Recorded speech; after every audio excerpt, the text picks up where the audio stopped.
All right, yeah, totally doing a live hangout right now. Let me tell all the people in the chat room to refresh. I think Justin's just in there, and then Anne, Anne, she's like, yeah, hey, let me wake up real quick. I was like, hey, this is like a real quick thing just to see if anybody showed up.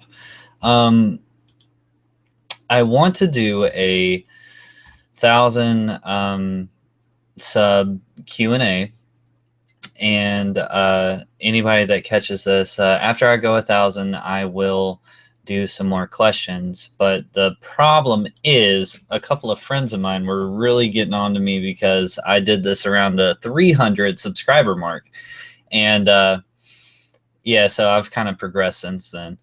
But let's see here. I'm gonna look at my old 300 subscriber count Q&A, and I'm gonna mess up a lot in this. This is a really random live stream. I'm just sitting here talking to myself at the moment. All right, so Don Willie. Man, the first three questions are from three good friends of mine. Don Willie said, "Do you think it's possible that Sam was wrong and John doesn't come back?" John is totally coming back, 100%. Well, long and then JD the Dragon, my homie Justin. See, I told you I'd be messing up. Justin said, "Will Longclaw become Lightbringer?" It's a possibility that possibly the sword that Azor Ahai, when Azor Ahai is reborn, maybe a sword is, possibly, but there's the whole Dawn, the Sword of Dawn thing too. So I think that's just kind of left up to you, and hopefully we'll find out. And T Baby, she said, "Did the Night King try to create a shadow baby, but something went wrong?"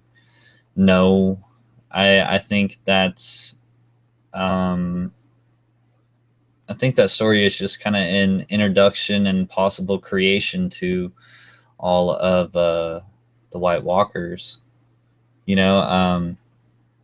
Oh snap! Who's in here? Jerry's in here.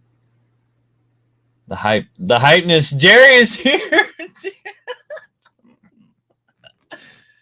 Oh man! And then Justin, of course, I see you. I'm sorry, man. I'm like switching back and forth in between windows and stuff. Like I said, I just want to try to answer some of these questions I got a long time ago. Claire Gray said my beard looked fabulous in this video, but that was a couple months ago. Let's Oh, T Baby has some good questions for me. She said, "Am I the only child?"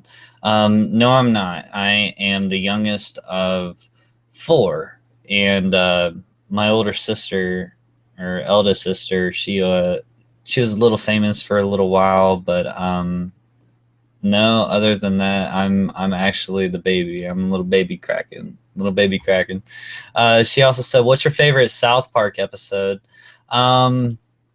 My favorite South Park episode would probably be the Cheesin episode. Like where Kenny kept taking the cat piss and like spraying it in his eyes, and like it like developed into that like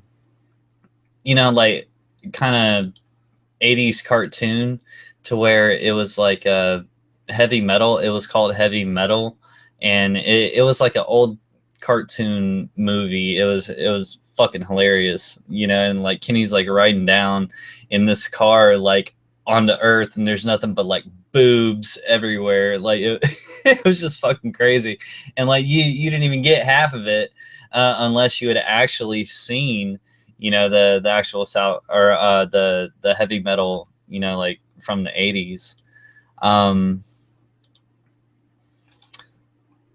Oh, Sweet says she's logging in. All right, come on in, man. All right. Let's see here. other questions I had. Oh, the third question was, if you were in Westeros, who would you marry? I did answer that on the Don's Q&A. Ariane Martell. I just think she's very attractive. I don't like the cold. I want to go down as far south as I can, you know. So Ariane Martell all the way. Let's see here. Just kind of reading through some old questions and comments that I have. Maester Payne wants to know when me and Dot and Willie are gonna do our DC versus Marvel debate. However, I'm not. I think we've asked a couple of different people if they would moderate. I don't think anybody has like 100% said like, "Hey, we need to set a date. Let's do it." But Don, Willie, and I, we do need a moderator for a classic debate about Marvel versus DC with rebuttals and the whole nine. So Don, Willie, I'm still calling you out. DC is better than Marvel. Some people, a lot of people probably about to disagree with me. All right, let's see. Let's see. All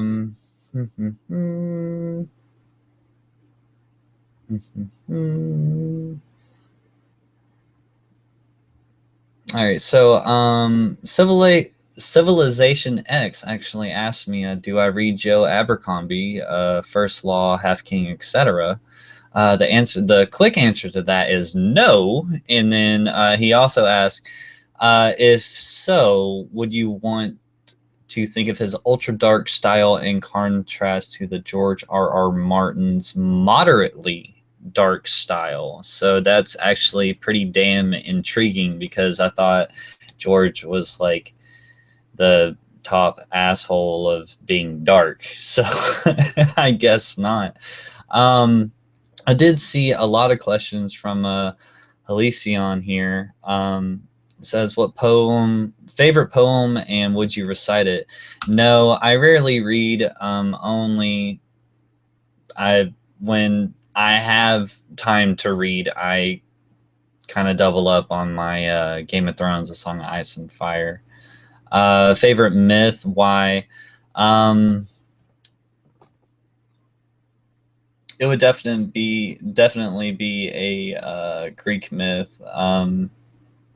I don't know, maybe the something that had to do with the Odyssey, or I don't know. I have no idea. I have no idea. Philosopher, don't get into that. Favorite cartoonist and comics. Let's see here. I mean, my favorite comic artist, probably with some of the drawings, might have to be Todd McFarlane. Like, I remember when Todd McFarlane took over writing for Spider-Man. It was, I think it was the first time that you ever saw like Spider-Man like holding like a wheel of web in his hand, and it was just really cool. Like, he was zipping around town, not like it was like fully attached. It was just like something else that like he would hang on to. I don't know, just kind of like added to his arsenal a little bit. Look at my chat room. Let's see here.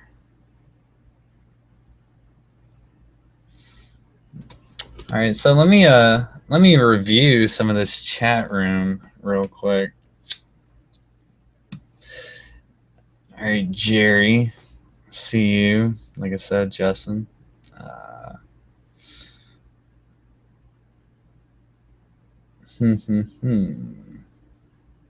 Oh, Justin wants to get in here.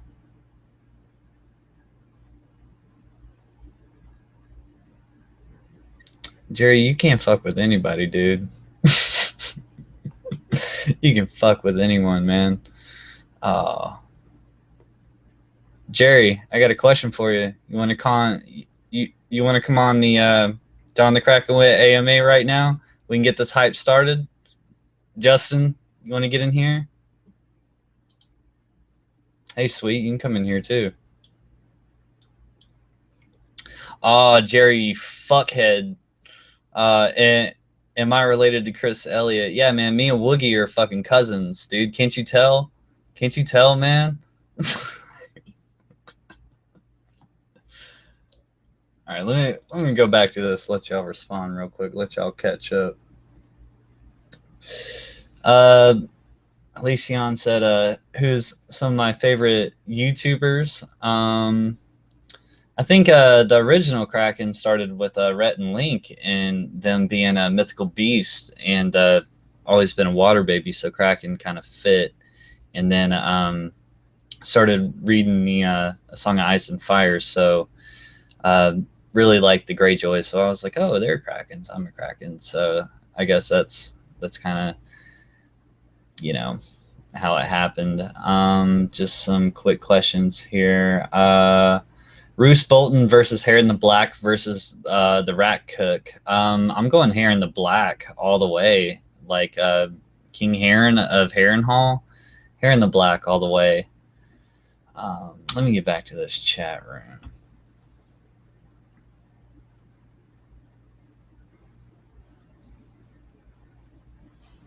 Oh yeah, Justin said he'd get in here, but Jerry said he wouldn't. Oh man, Jerry, you're the hype master, dude. You got to get in here, man.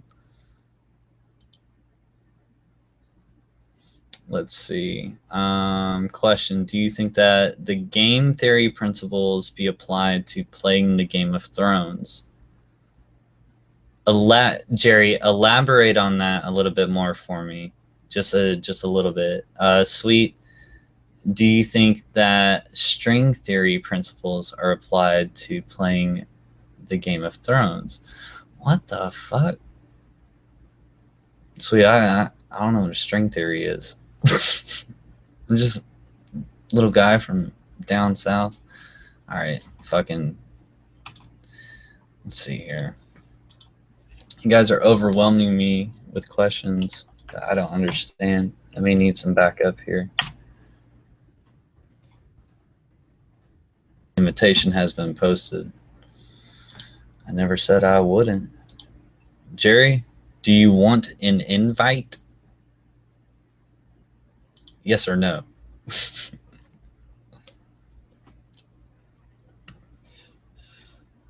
The hype master. About to get in this room with the hype master right now.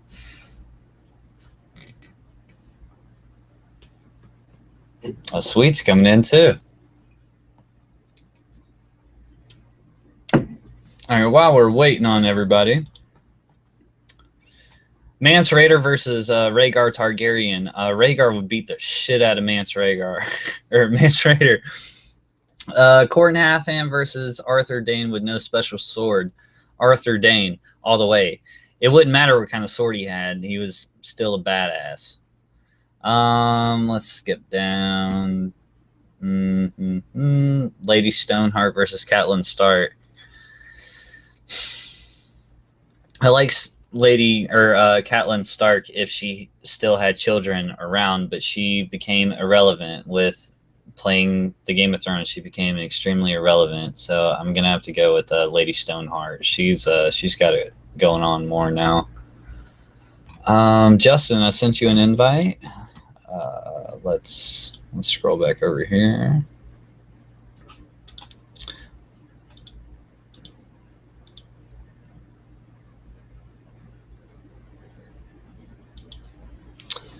So he says she asked me great ideas in the Q&A announcement. Asked them, and then Jerry's getting an invite. Oh, Justin's here.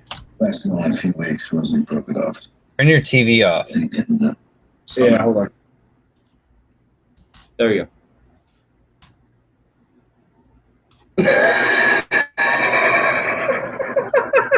What are you laughing at, dude? You laugh? Why? Because I can hear you on YouTube. Chill out. All right. So Jerry just got an invite.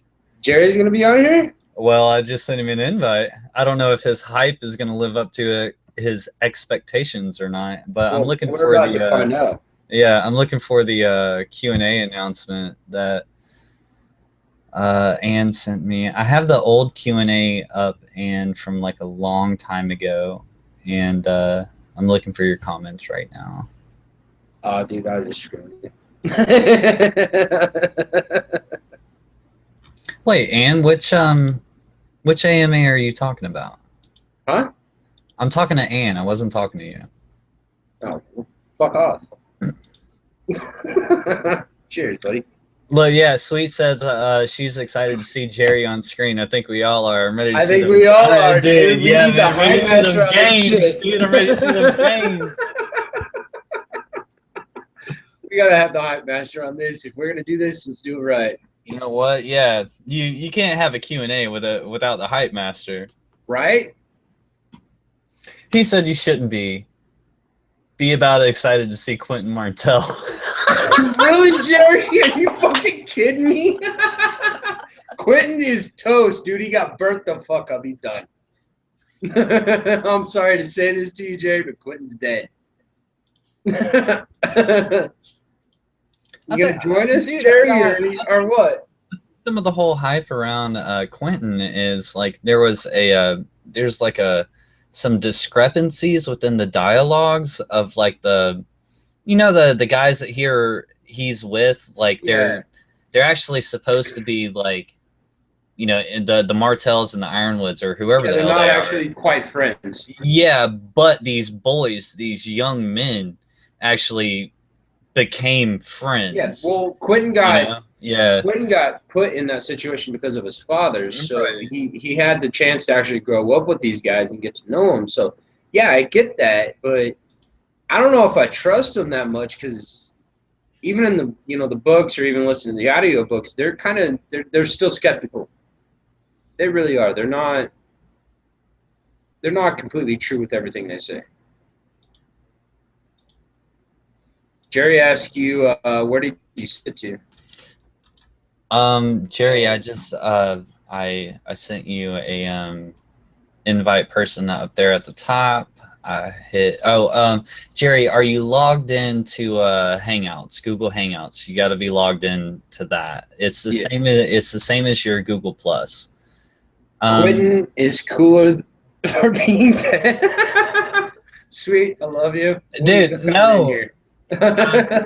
Like what? Okay, she's like, I submitted questions on the AMA announcement. I'm like, who's which? Like which one? I don't like this one. I just checked this one. I didn't see anything.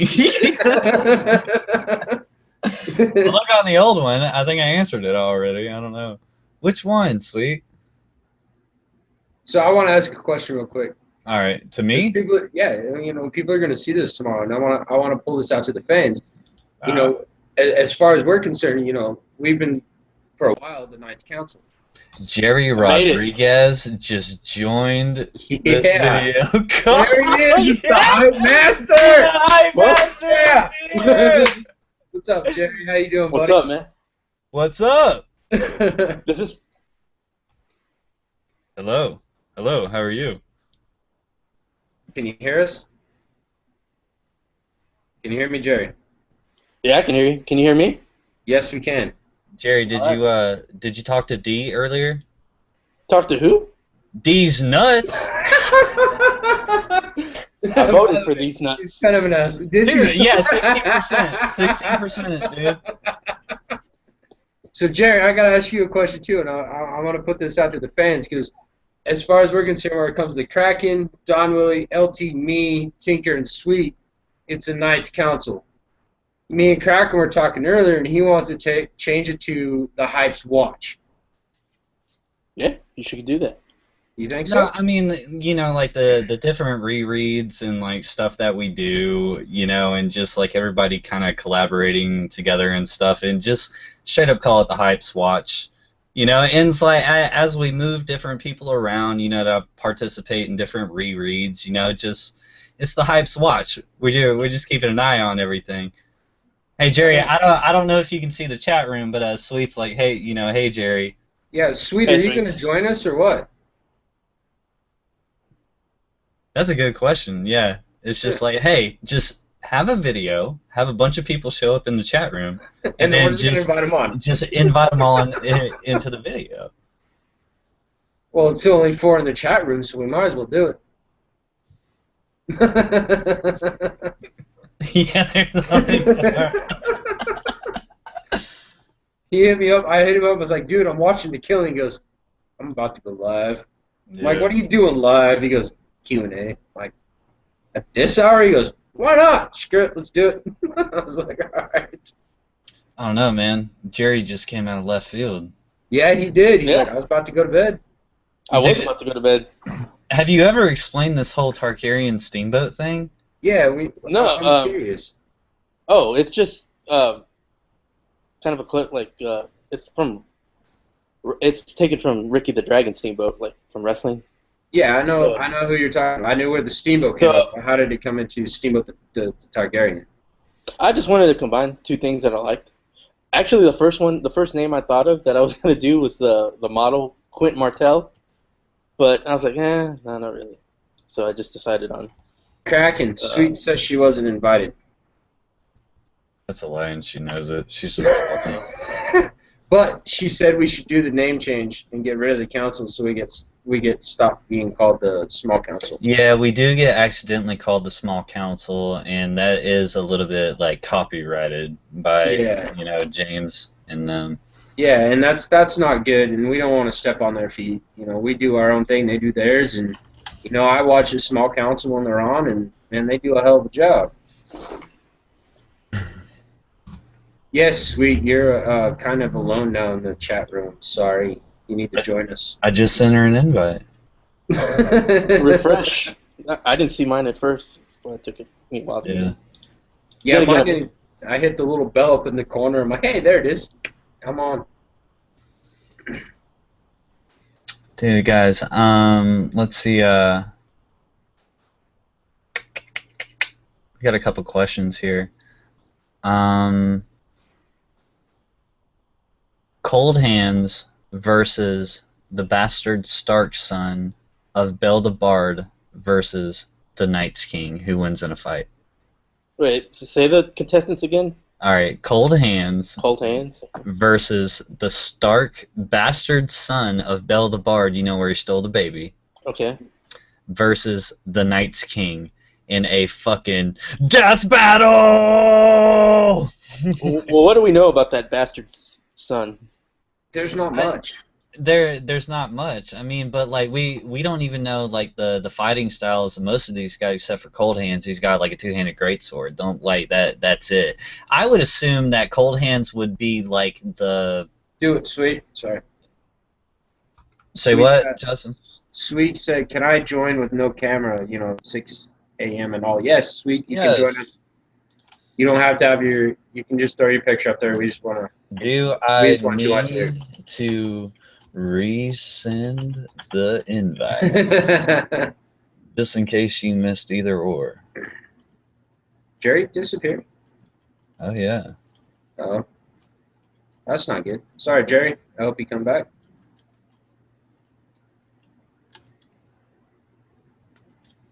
His internet must have kind of like malfunctioned on him real quick.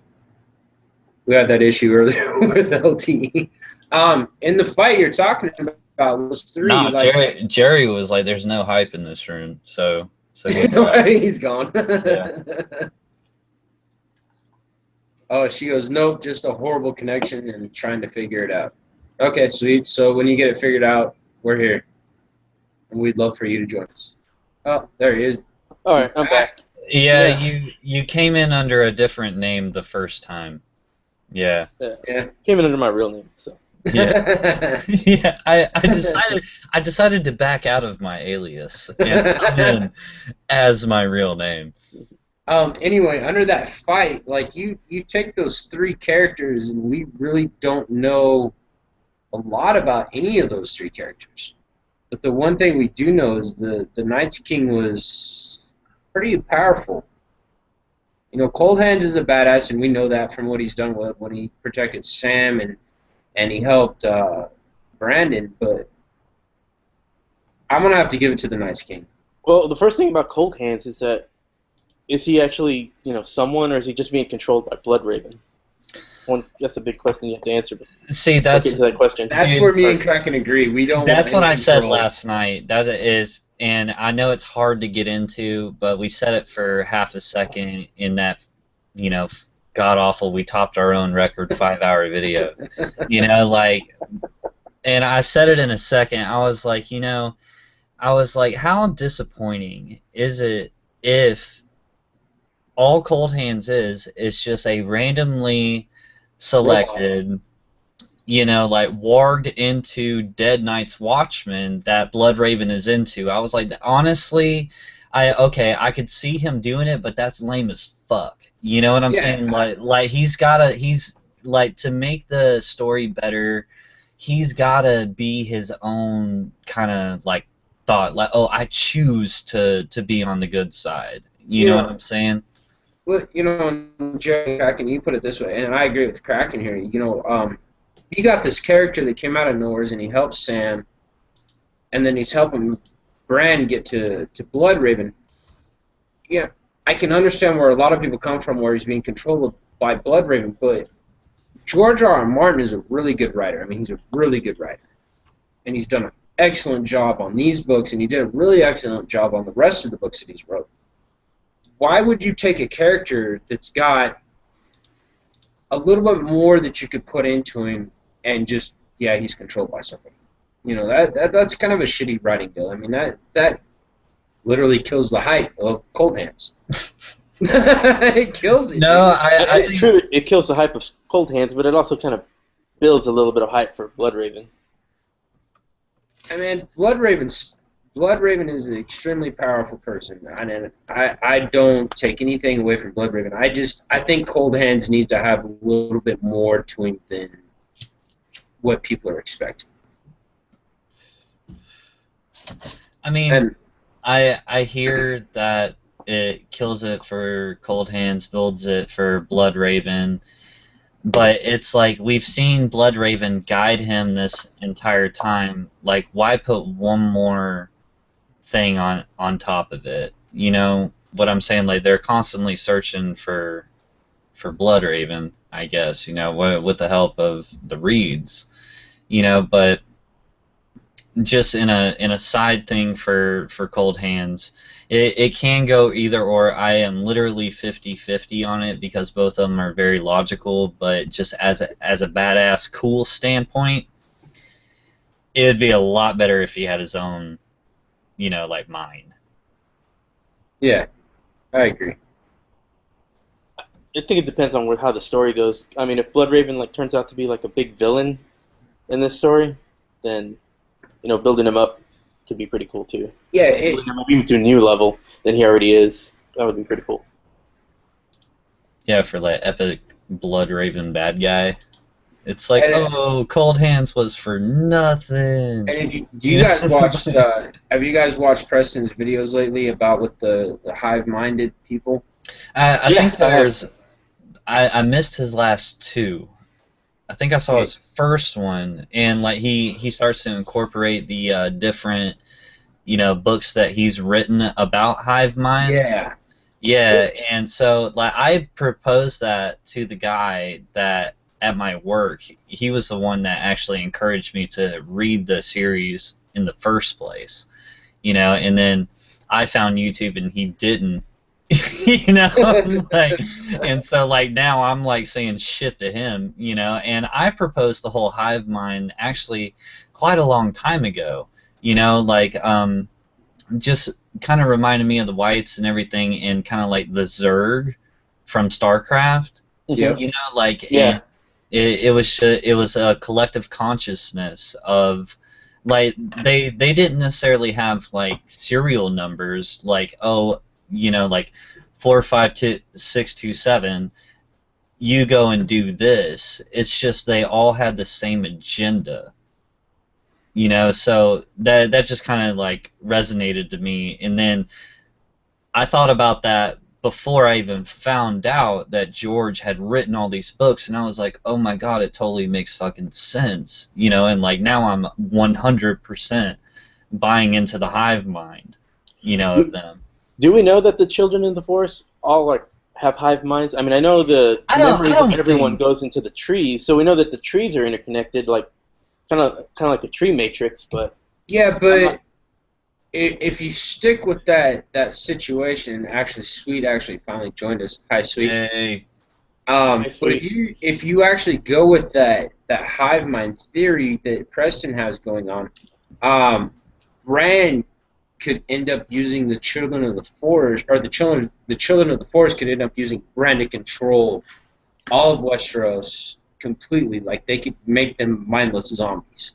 All right, so hang on. Sweet, can you hear me? All right, cool. We're gonna let her. Can you hear me? Oh yes, Yes, I can hear you. We can hear you, Sweet. Hi, Sweet. Nice to hear you. Hi. I can't hear. Can you? Oh, there. Okay, so horrible Wi-Fi connection.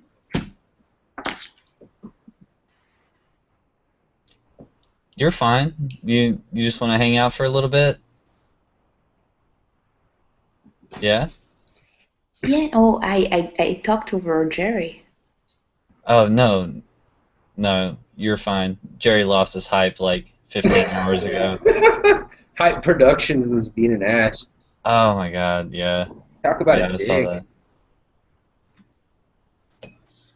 Anyways, so Jerry, about your the children of the forest being of the hive mind, I don't think it's too far-fetched to think that they're not, and the children are actually kind of independent, let's say mammals and or reptiles. So they would have their own independent thought. However, they have roots in this system.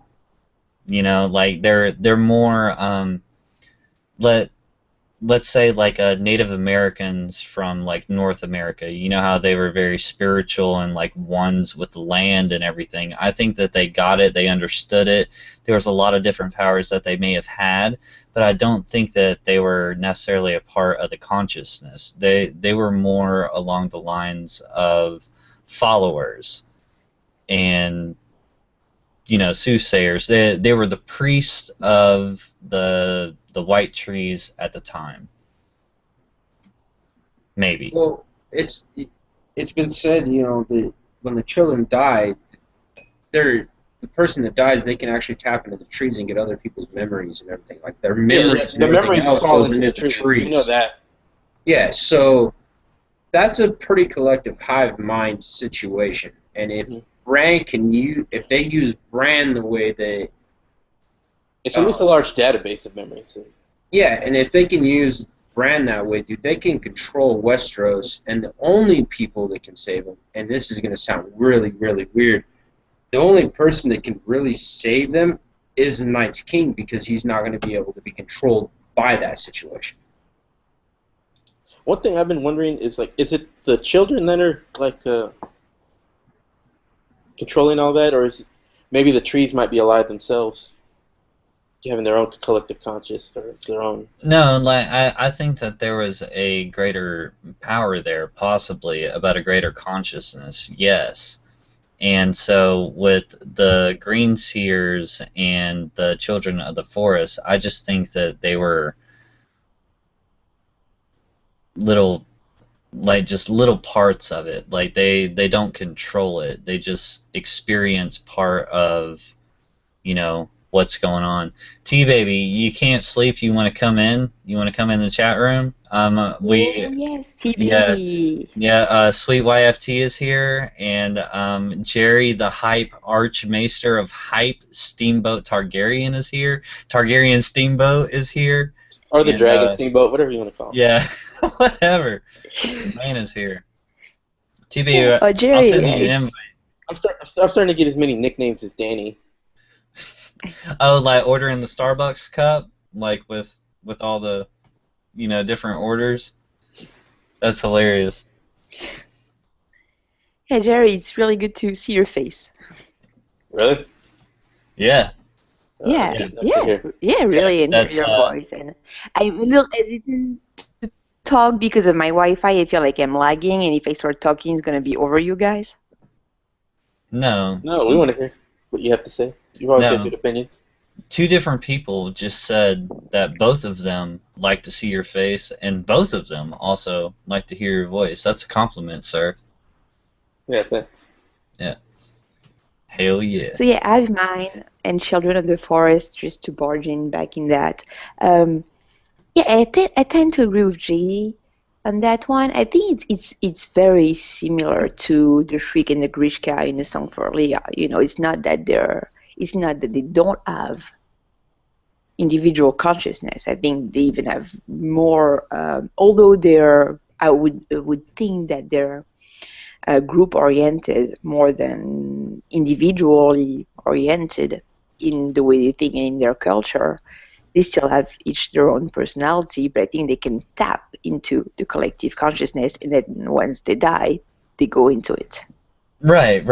And sweet, you just put it in a way better way than actually what I meant. You know, it's like they had access to it, you know, like while they were alive. You know, it's kind of like the Matrix. You know, like I guess just after you die, you just like go into the. I was know. coming up with that same analogy with the trees in the Matrix. Yeah. Jojen Pace is the blue pill. That's actually really good. Hey, I think T Baby's coming in. Especially since the trees like feed off of human sacrifices, the way the Matrix feeds off of human electricity. Hey, bring T-Baby. Does T-Baby want to join us in on this? Dude, I'm trying as fucking hardest as I can to get her in here. She's like, oh, I can't sleep, you know, but like, hey, you know, the hype master is here. We finally got JD the dragon. My best friend Sweet is here. Yeah, come on, T Baby. Yeah, you T. can tell her, T, you don't need to show your face. See, I'm not showing mine because Correct. it's 6:30 a.m. and there's no light, and the beautiful beardy Nico is still asleep, so we want to try to not wake him up. Hey, by the way, Sweet, it's finally nice to be on with you live and chat with you. Sorry, I'm a little drunk right now. Sorry. It's a little soon for that, JD. I apologize, but it's very nice to actually be here with you. I apologize. It's like, yeah, man, I've been trying to be on you for a while. Don't Some be Ron jealous, Burgundy dog. type. You know, me and Kraken have we've had a history for a while now, and there's one thing me and this guy can't do. We can't give enough shit to each other. we dog on each other pretty hard. Let me see if I can find T. She wants a link. T Baby's Oh, yeah. coming in. Hell yeah. Who is Stacy L? Isn't that hiking I don't- through with Stacy? Stacy L. I thought it's hiking No, through that's Steffi. Steffi. Yeah, that's Steffi. I don't know. Justin, introduce yourself, dude.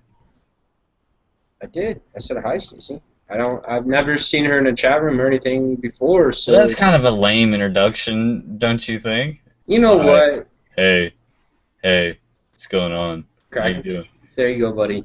Yeah. Go. That's a family-friendly AMA. Stacy L, I really appreciate the cool Matrix analogy, and I'm really glad that I got to it before Jerry the Hype King, Archmaster of everything, got to it. And, Technically, I wrote it on Bar's channel, so. Oh, I missed that one, buddy. So I wrote it in the comments.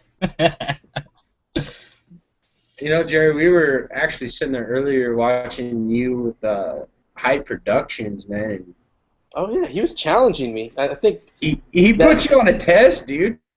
that question yesterday from the 5.5 hour reread, it put him on. What question? Oh, about Wes? who's the Hype Master? Yeah. Yeah, and then y'all guys were like, "Oh, they should have a one-on-one fight, a trial by combat." It would be interesting. I don't know, Jerry. Like right now is the time to like kind of defend yourself. He left. Did he drop out? Yeah. Yeah, he dropped he's out cool. for the second. Damn.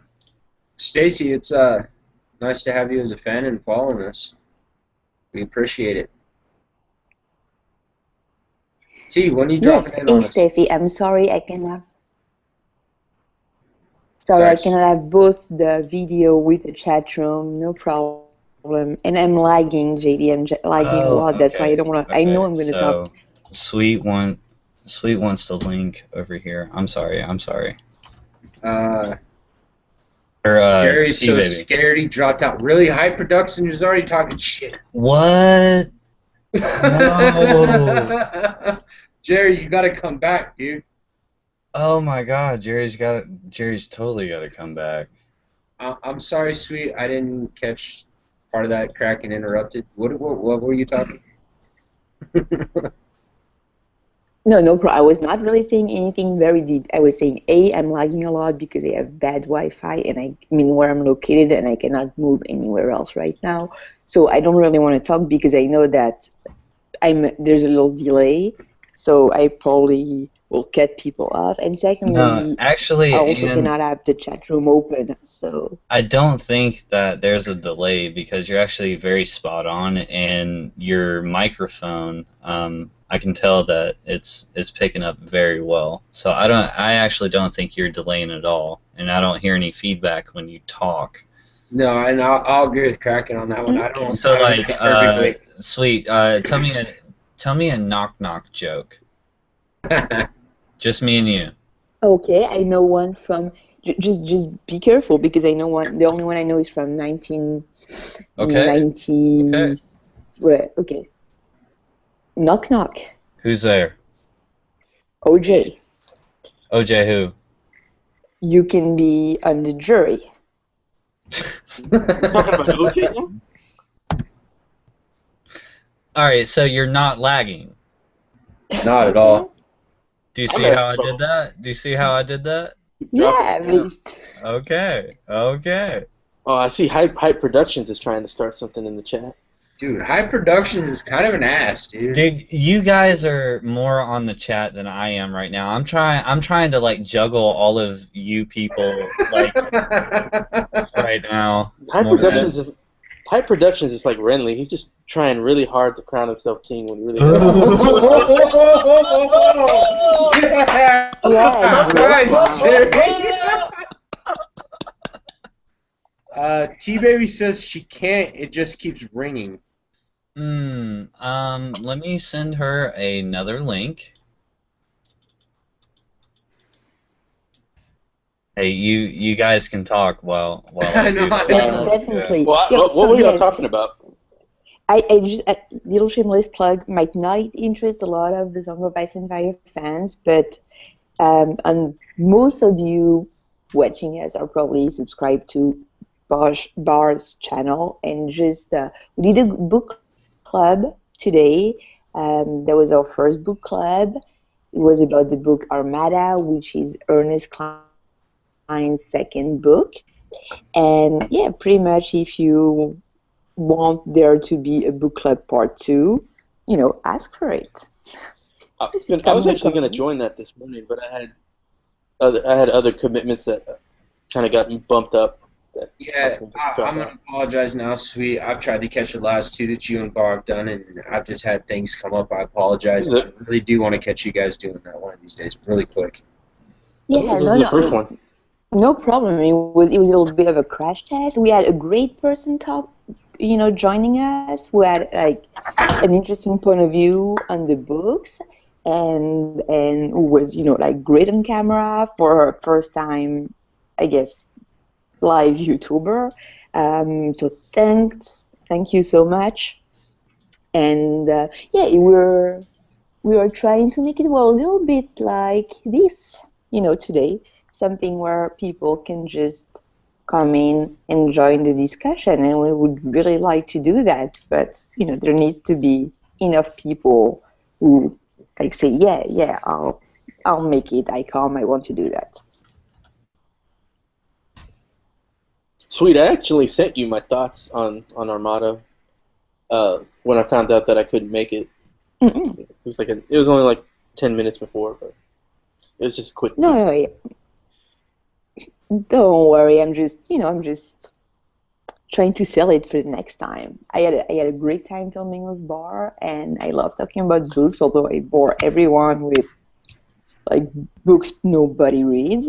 But yeah, I want to continue doing that, and like most people, if we're more inclined to continue working on a subject if we know that people are interested.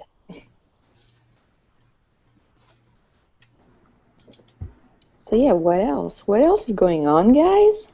I don't know. We had some more questions here. Sweet. I went to my 300 questions, and Yeah. you didn't submit anything. Oh yes, I did. What were you talking about? She submitted the string theory question. Yes, No. string theory. On what? No. I'm sorry. I submitted a lot of good questions there. I don't know what you're talking about. Okay. You remember that people even answered my question? We discussed that a couple days ago. Which video? Where did you submit these questions? On 300 subs on your channel, 300 subscribers, AMA announcement. Okay, I'm looking on it right now, and you're nowhere on this page. Did you? You remember I'm on that page because you remember that people took a lot of space to reply to my questions?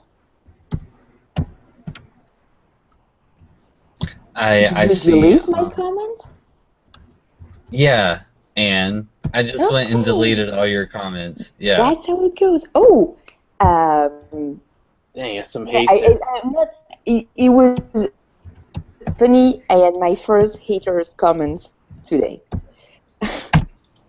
Oh yeah, that Yeah, I mean, I'm not. I don't. I don't nothing know. is- I don't know how I felt about that. Because I didn't know what you guys were talking about, and then after, like, because y'all are like way ahead of me, I woke up and then I saw a lot of messages, so I had to delete a lot of them off my channel. Oh, a lot? Yeah, like 3 or 4. Oh, did I have 3 or 4 haters comments? Yeah, I'm not gonna name any names, but No, yeah, we're he's not calling here you to out. name names. No, but like 3 or 4 comments or 3 or 4 people. No comments from one person. Okay, no, I think it's all sorted out. Hey, I think your homeboy like overdid your comments because like I still can't see your comments. I cannot open the page. Okay, yeah, no, I can try my phone to open that actually. No, like Phoebe. I'm on that channel. I'm in the comments. They are not there. Well, while she's looking for him, let's move on to another question. Yes, I want exactly. to know why T-Baby can't join the chat room. That's what I Well- want to know. She's gonna restart and try again. All right, She goes, it just keeps ringing. Let me restart and I'll try again. So that is what she said. I hope she gets in here, man. By the way, JD, why don't you ask us a question? I don't ask you a question. I want to ask the fucking Steamboat a question. How them gains going, son? Like that's what I want to know. I mean, they're going. They're going. Going. I don't know what else to say about that. Them gains are where it's at. By the way, Jerry, I stood up for you. I told Hyperductions to stop being a dick. I see that. High Productions goes in and out. They were talking about that, so we might not see that for a while. Yeah, it might be a couple hours, but they'll eventually pop up. They might come up in the comments section after this whole live chat, and he'll be an ass about it. But I'll pop off again.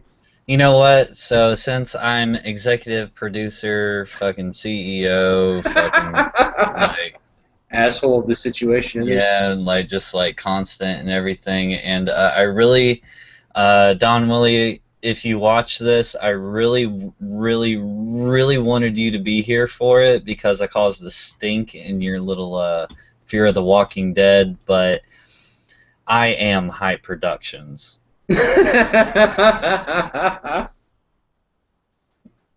And Jerry, I was just like, because Hype was such a thing, like in the small council when they were doing it, and like everybody was like hyping this and hyping that and hyping this, and I was like, dude, it'd be so cool if I like went in Hype Productions.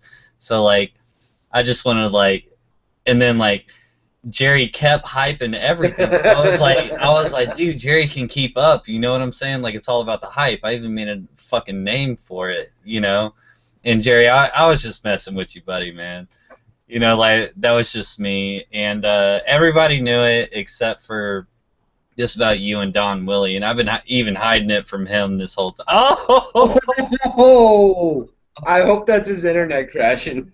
I really do. Yeah, because he was staring at us like he was Yeah. like, You're a dick. like, yeah. His face is- I hope he comes back. I really do. Jerry, man, we were just having some fun, man. That's all there is to it, bud. If you don't come back, I just want to say we were just having fun.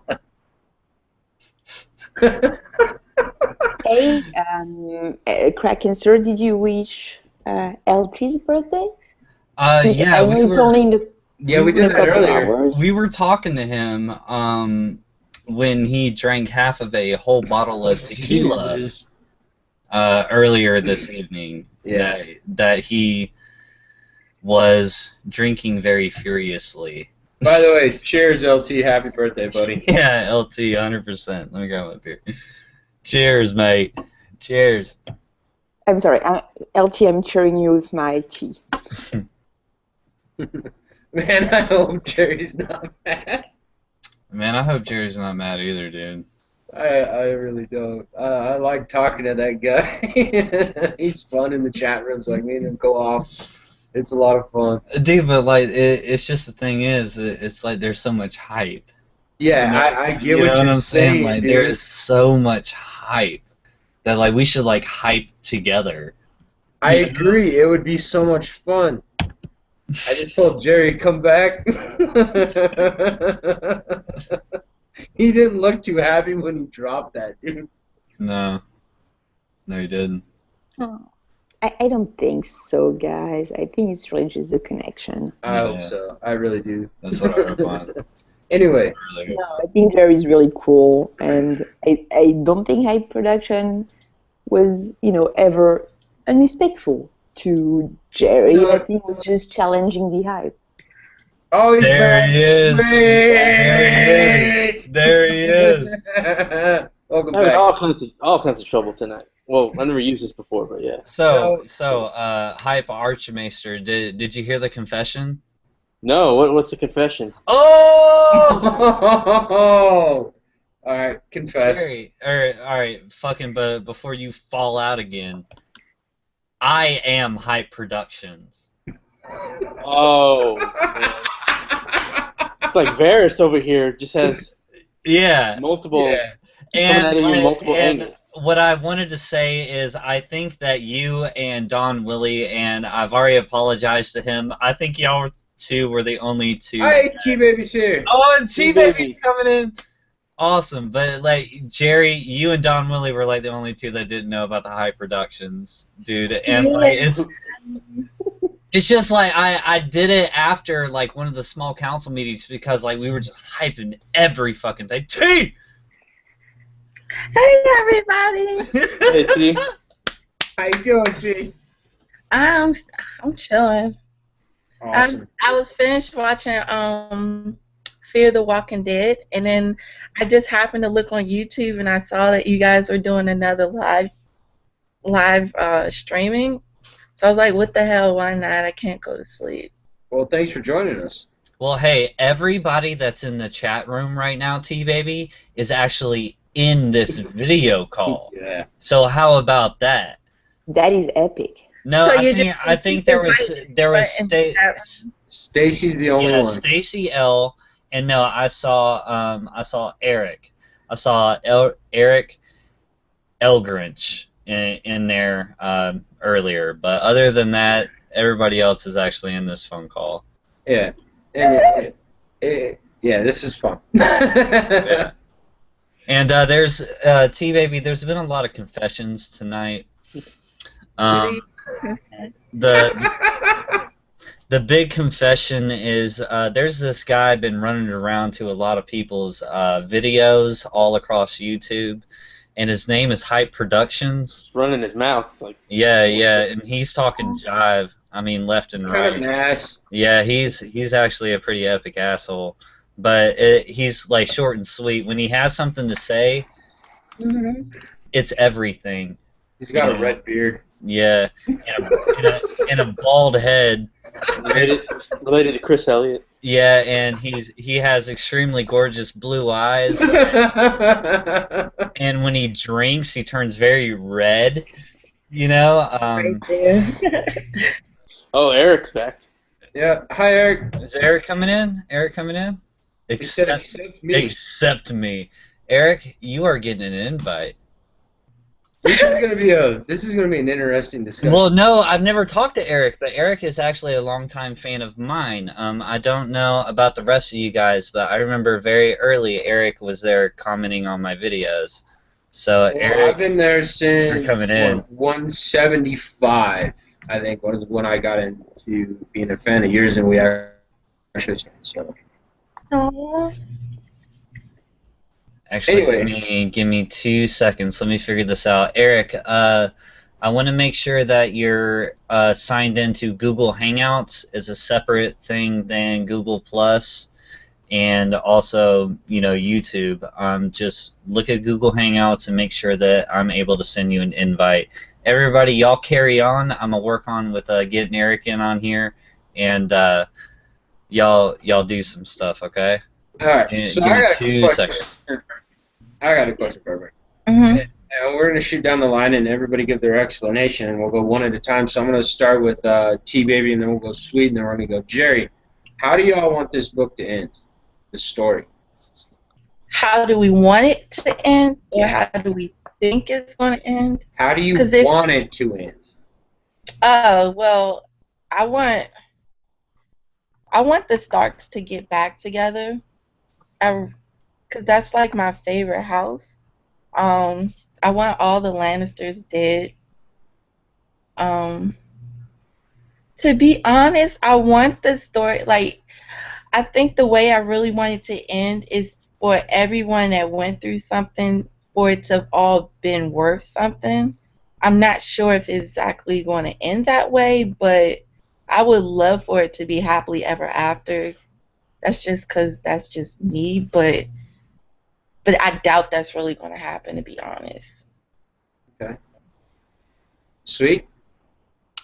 I'd like the seasons to not be wonky anymore. Yeah. Like, if I have one wish, I wish Planetos would finally have normal seasons so it could, move on technologically and be a little bit more advanced. And I want answers to a bunch of questions. Those are I don't care if everybody dies, but yes, I'd like some sort of, even if it's not character related, some sort of resolution on one problem at least. So yeah, maybe fix the seasons, and yeah, I want answers. I'll completely agree with you on that one. You done, Sweet? Yep. All right, Jerry? All right. I'd like for Preston Jacobs to be right and Quentin Martell to be alive and have tamed that dragon, and then just tame all the dragons and just rule the Iron Throne. I just heard taming dragons and ruling an Iron Throne. What's going on? He wants Quentin. I want Quentin to be alive. Wants Quentin to be alive and rule the dragons and take the Iron Throne. Yeah. So Kraken, how do you want this story to end? My story doesn't necessarily revolve around who's going to sit on the Iron Throne or not. More along the lines of I'm hanging on to is who's going to be alive, at the end of it. A lot of my stuff has been bought into characters, and part of what makes this story so great is because you don't know who's going to survive, and it's very realistic. you know. And so I just kind of want like my couple few to stay alive. I don't think that Victarion's going to survive. I really want him to, but he's just in a very tough place, and I think that he may die, but to give a good example of what I'm rooting for, I've said it to a lot of people. Jerry, I'll say it to your face right now.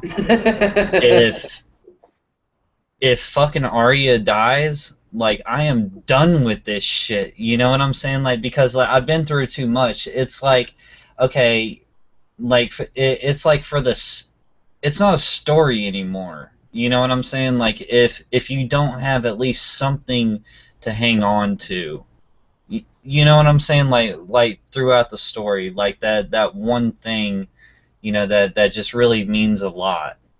It's like he's gonna kill off most of everything, but it's just like what really matters, what really, really, really, truly matters, to the story. Hopefully, you can identify that, hang on to it, and hopefully it survives in the end. Like, great story overall. Oh yeah. But emotionally, it's like, fuck Jon, fuck Rickon, fuck Victarion. Those are my favorite people, and Davos certainly. Like, fuck those people. But like, all of a sudden, if Arya died for me, like, if I might pick up and walk away. Okay. I don't think that would happen until the end of the book, anyways. I think Okay, now if she went out in an epic fucking, like right in the last end, of the story, like she did just some fucking balls to the wall gangster bullshit. You know what I'm saying? Like, yeah, I know exactly. And then she died. I'm like, I'm good. Like, cool. Like, she went out like a boss. But like, other than that, if you kill her in any other kind of way, I don't give a shit how the Game of Thrones goes beyond that. Like, honestly, like, if you kill Arya, I just might be done. All right. Stacy answers yes, by the way, Kraken. About what? I don't know. I have no idea, but she said answers Stacey, yes. Was it about that date I asked you about the other night? All right. Because I'm feeling pretty good about it.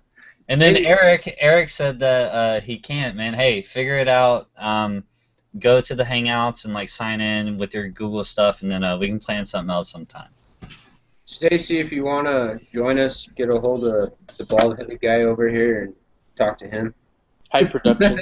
Yeah, Hype Productions, the crack. God, man, I'm gonna get cussed out by Don Willie tomorrow. Oh yeah, dude. Yeah. By the way, because like I've been getting on his ass for like a long time. You were getting on my ass too.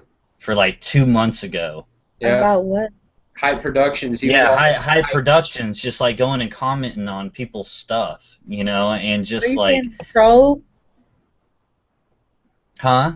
Were you being a troll? Yes. Oh, you're being a total troll. Oh yeah. Oh yeah. Like up to the Varys level. That guy. You just called out Varys. pretending to be other people just to play games, just like Varys. No, I'm sorry, dude, Jerry. Earlier, when you were like, yeah, you play the Hype of Thrones, you win, or you hype or you die, and like, dude, I was like, what can I come back with? What can I was like sitting there, me and him. I was like, what can I do? What can I do? Shit. And then like I came back with the Bane, like I was born in the hype. I was molded. But you use that. It. The problem with that is you use that already in the Dons, I think. Questions. I think you used that already. Dude, I don't think I was in the state of mind at that time. Because I remember I did Matalo hype. We're fine with that. It's just so much fun. It's just so much fucking fun. Like, I didn't say anything to, like, offend, like, straight up offend anybody. I didn't make fun of anybody, but, like, in a challenge of hype, that shit got real for a second. You know what I'm saying? Like that shit got fucking real, I like how I labeled Hype Productions as the Renly of hype. Oh yeah, dude. Everybody, like, and that's why we started laughing so hard. Is because, like, dude, Jerry, you are the true hype archmaester. Oh You yeah. know, like, Oh yeah. and like you were hyping it up as yourself, and then I even came in with a second, channel, like just Double tap on the hype. yeah, as a fucking joke, just to make sure that the hype was real. Yeah, Jerry, man, I'll tell you something, dude. I enjoy sitting there in the chat room talking with you and T Baby and was it hiking through with Steffi? Is that what her name is? Yeah. Hiking through. I love talking to that girl. James Bichelle. Yeah, Dude, hey, do you know what all of us are? Nerds. Okay, Anne says And- she needs to hop out. Okay. All right, we'll see you Bye, later. Andy. If I We'll can just come see. back later, I will, guys. But yeah, I have to didn't- hop out for a second.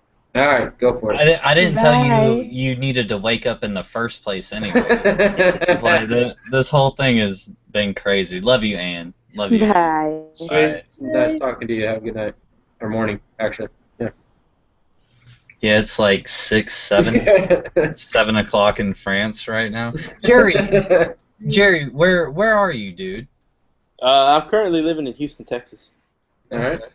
Everything's bigger in Texas. Especially the hype. Hell yeah. Especially the hype. Might as well just call it hyped in Texas. Wow. Yeah. So we got Texas, we got Atlanta, trying T-Baby. to get back to Austin though. T-Baby's I don't know in if I feel DC, this right? Yeah, I'm in Alright. D.C. Colorado.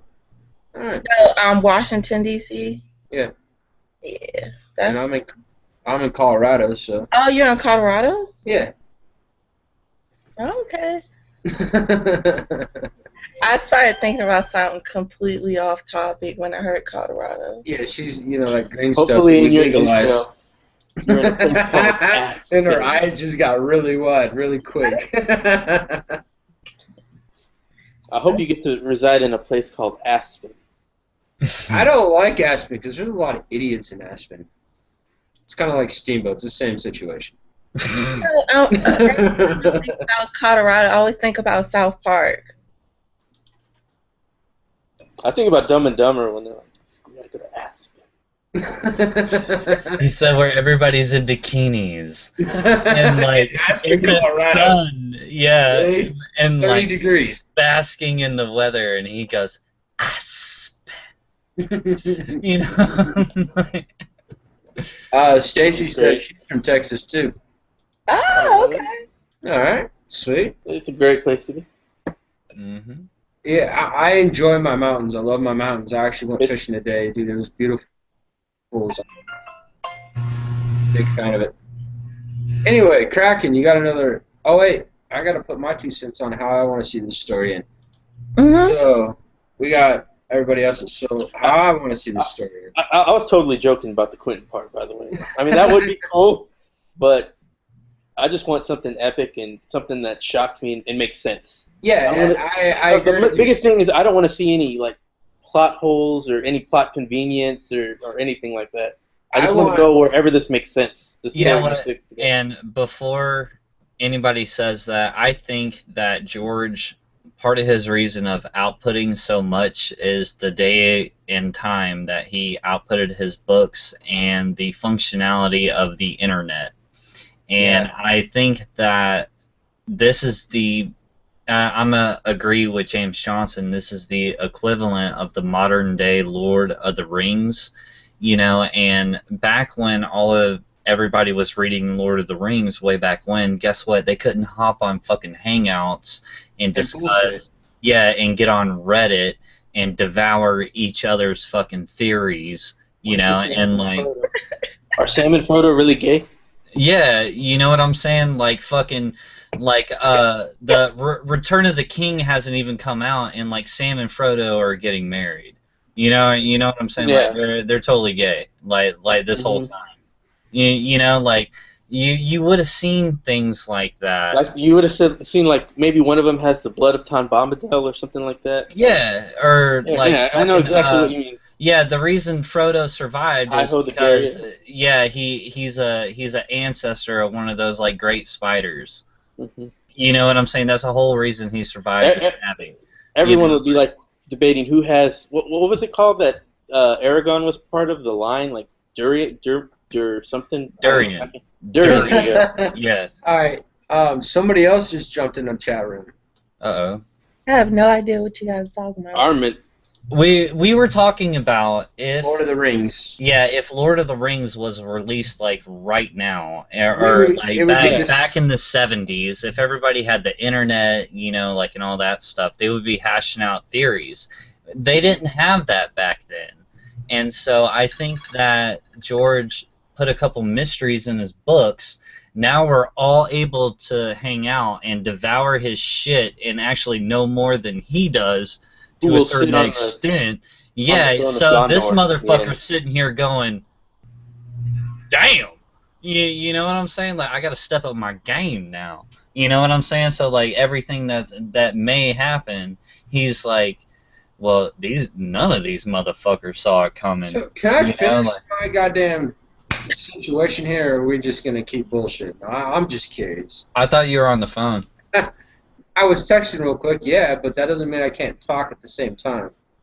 Yeah, Well, hey, man, just And- come in and out whenever you want, dude. All right, High Productions, we'll do that. All right. No, how I want to see the story end is, I agree with Steamboat. I want the holes filled. I want to see the realm at peace and everything concluded. I think the last battle we see is going to be immaculate.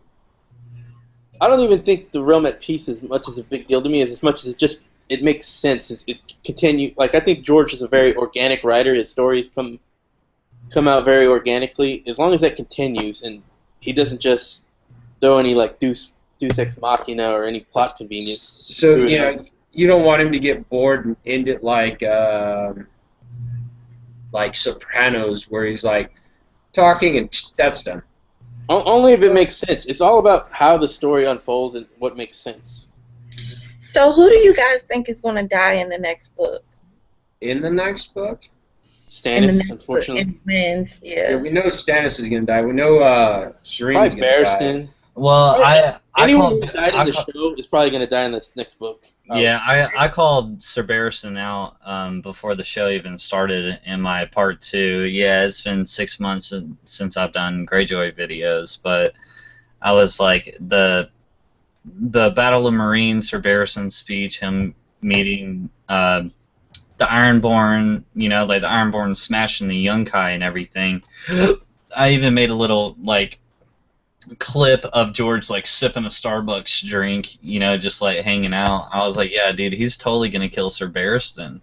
Are we talking about POV characters only, or just anyone? Because I'm No, not sure how just- many more POVs he can take out. Because he's not gonna. He says he's not gonna bring any more in.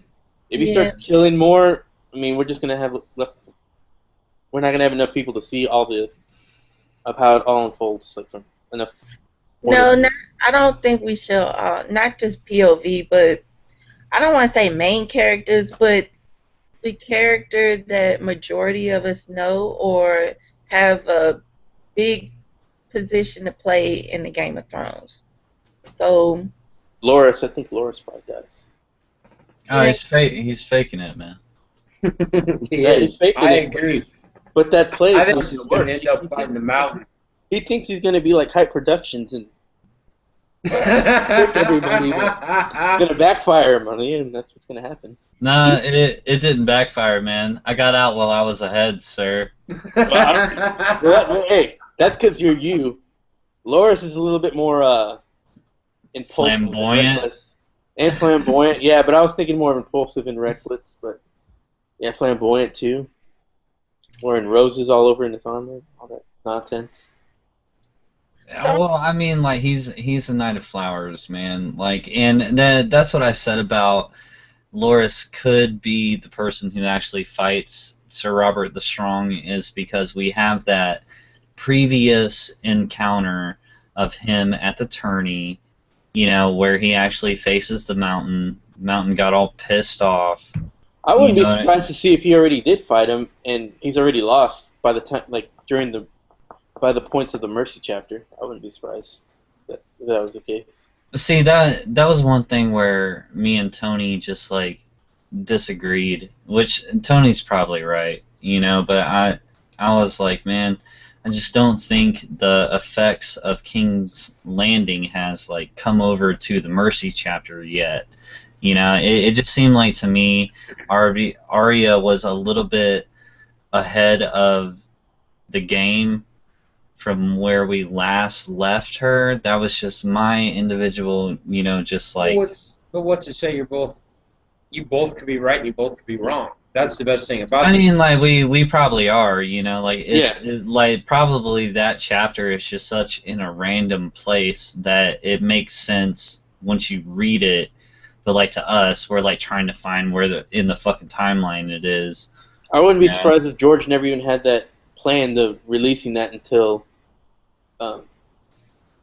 he saw what the show was going to do and that the show was going to do that episode 10 where she kills Meryn Trant. And he was like, oh, crap, I got to put this in. So do you guys think we're gonna get the book next year? I hope Next so. year. I hope so. I always thought we'd get it right before, like, maybe like in March or something. Before What, it was 2011 when Dance got put out? I think so. Yeah. Yeah. Yeah. It was July 2011 when Dance came out. Okay. Way to go, fucking hype master. I remember I was waiting. I was like, Yeah. this was How supposed to long come have out you years been- ago. How long have you been reading the books? Like, when did you start? 2004, 2005, I can't remember. Really? Yeah. Ooh. Like my friend told me about. Well, actually, I bought the book before that, like 2002 or something. I had a friend who told me to read it, but the cover looked stupid. It was like when I think it was like supposed to be Ned or someone in the snow, walking, and then there was only 3 books out, and the title was stupid. So I was like, I don't know if I want to read this. Yeah. And then I Just read like- it. It's Total like the game greatest changer. thing ever. Yeah. It was a total game changer. I was like, Yeah, I feel the same way because I've never really been in a fantasy like that. But once I actually read the book, I was like, okay, yeah, I'm really getting into it. I was actually reading other fantasies like that's why I was looking for something like that, and after that I was like, these other fantasies, they're just all trying to be Lord of the Rings or some other nonsense. They take no chances. They do nothing different.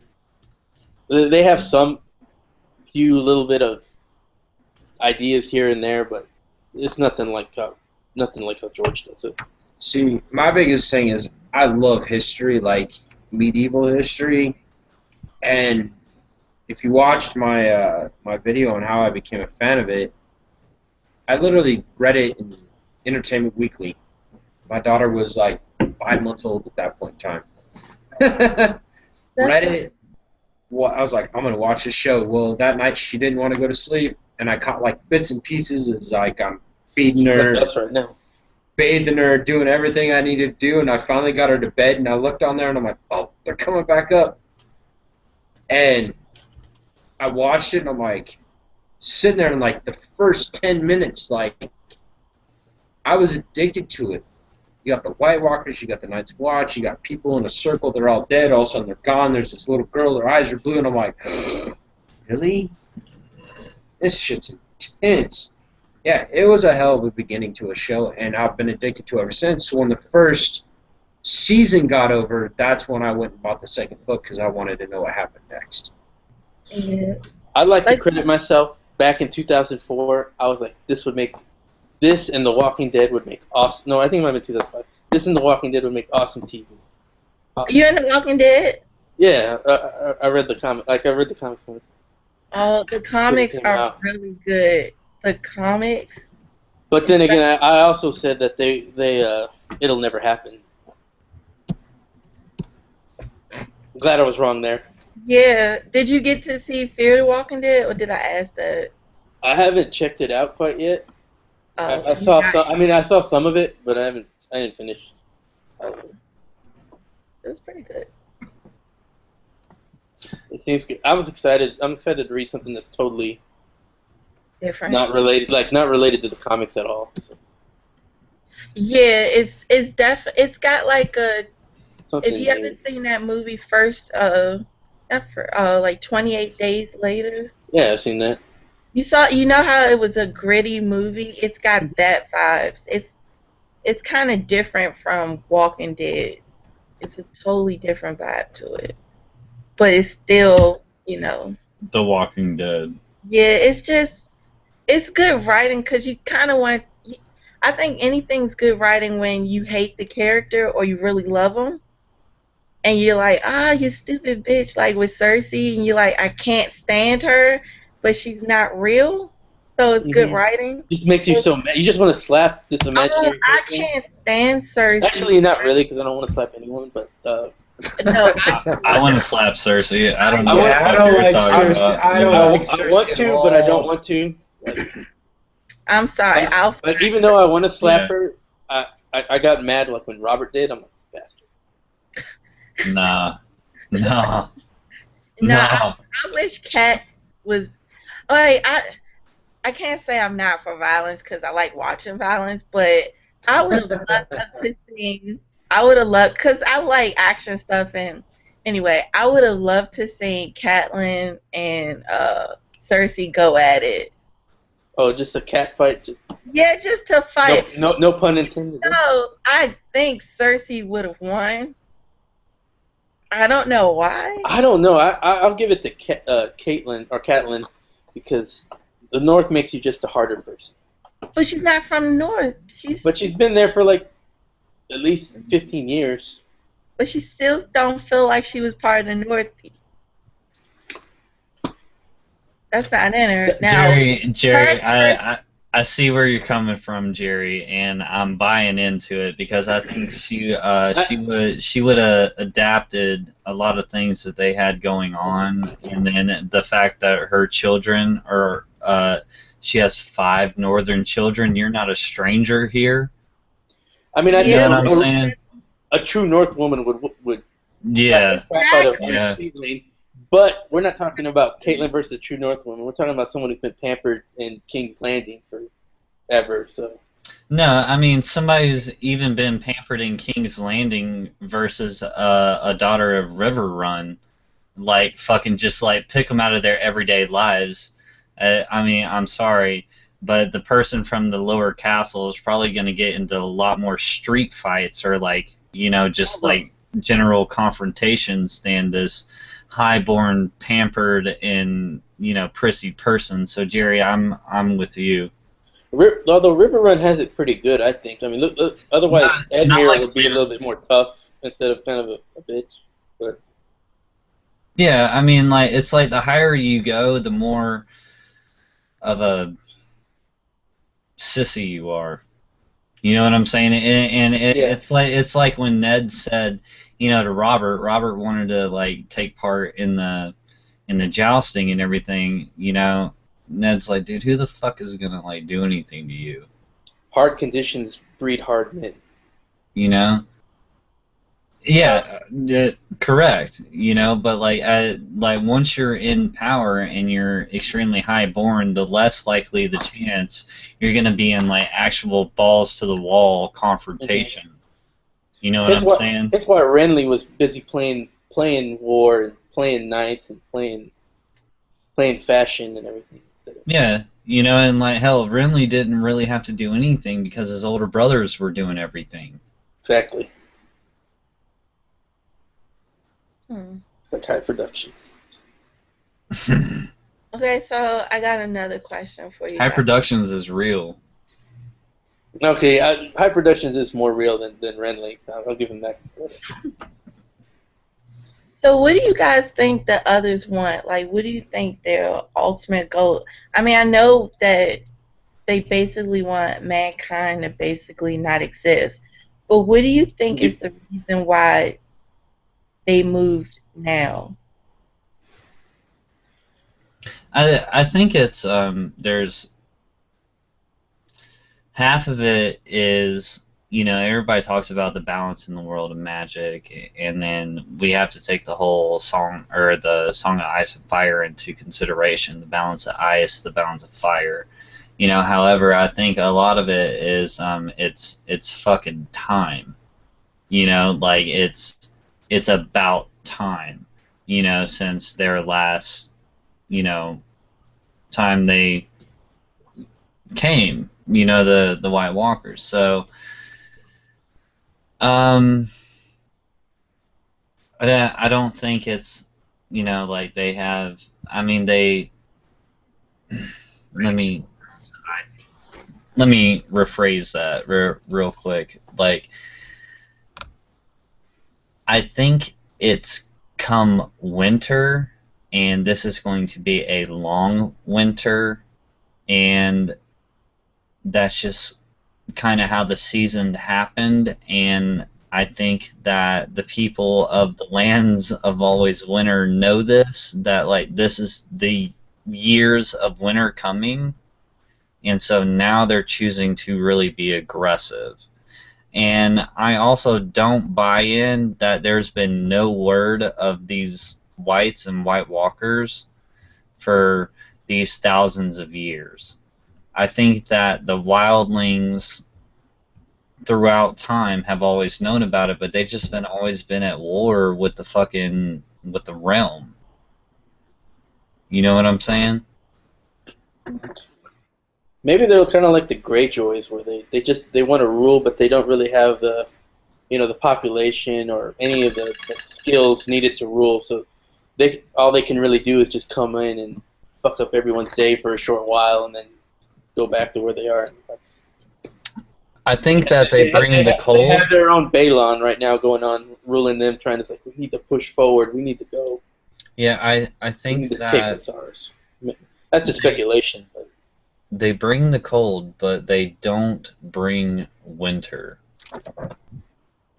You know what I'm saying? Like, it's just winter and summer is just part of the seasons. Oh, she's back. Well, sweet YFT is back. Yeah, sorry, I'm trying to get rid of that picture. How do I do that from my phone? Go ahead. Go ahead, don't worry about me. I want to chime in on this White Walker talk we got. I think the White Walkers are more of a balance than anything. Like, something's out of balance. It's the reason they're getting more forceful. We've had in the books, we've had a really long summer. We've had the fake winters, the fake springs, and sounds like Sith the way you're talking about it. But I get that, but it really feels like a balance coming along. I mean, you had the long night, long ago, and then all of a sudden, a lot of dramas went into play with Robert's Rebellion. Now he's dead. Joffrey's dead, and the Red Wedding, and everything's just out of whack. And you got the White Walkers just pushing and pushing and pushing and pushing. Like, it really feels like they need a balance in their own lives to make everything right in the story. Does that make sense? Yeah. Yeah, I think strategic, though. I think based on the numbers of the Children of the Forest, I guess I'm looking at it as if I were the White Walkers, I know that something's going on and around where I can attack and I can win by numbers, because across on the other side of the wall, you see that they're trying to gain numbers through turning all of the wildlings so that they can have an army. I think that they're trying to get rid of the Children of the Forest, and I think the only way that they can get rid of the Children of the Forest is to get rid of humans. And so I think it's more to do, I don't think that they really have anything against the humans in this world, more as they're associated with the Children of the Forest. So as long as they're there, then the Children of the Forest have a way of still continuing to fight them. Only because I don't trust the Children of the Forest, and I think that they did something fucked up to them in the past, that I think they're kind of like Doran Martell, where you're very calculating. So even though it's been years, thousands of years, that could be like 20 years for them.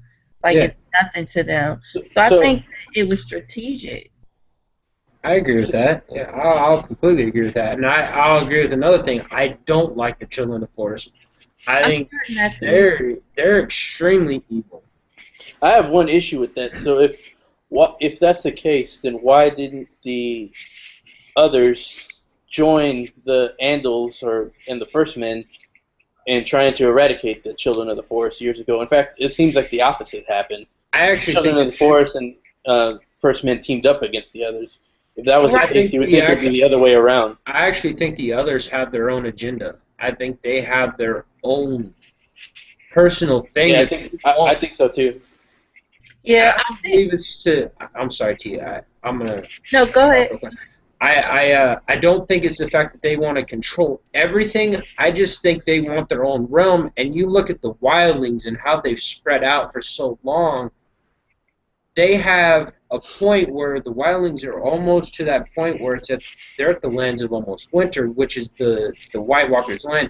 And I do believe that the White Walkers built the walls to keep the humans, to keep man out of their area. So they've gotten to that point now where they're just like, you know what? I've had enough of these people in my situation, and I'm going to fight back now. It's all the Wildlings' fault then. To a point, yeah. T-Baby, do you mind repeating your question? Because while trying to connect, I missed a little bit of... So I was basically just asking everyone, why do they think that, why do you think the White Walkers attack now? Why did they wait this long? Or what would be the reason why they would attack now? Oh, that's an excellent question.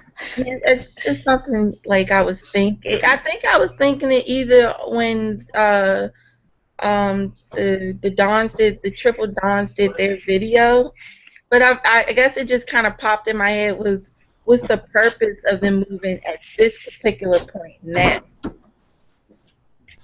Everybody got triple donned on that day. Yeah, just I hate because like questions like that, I'll think of little questions like that and I'll get stuck because I'm like, well, wait a minute, they could be doing this or.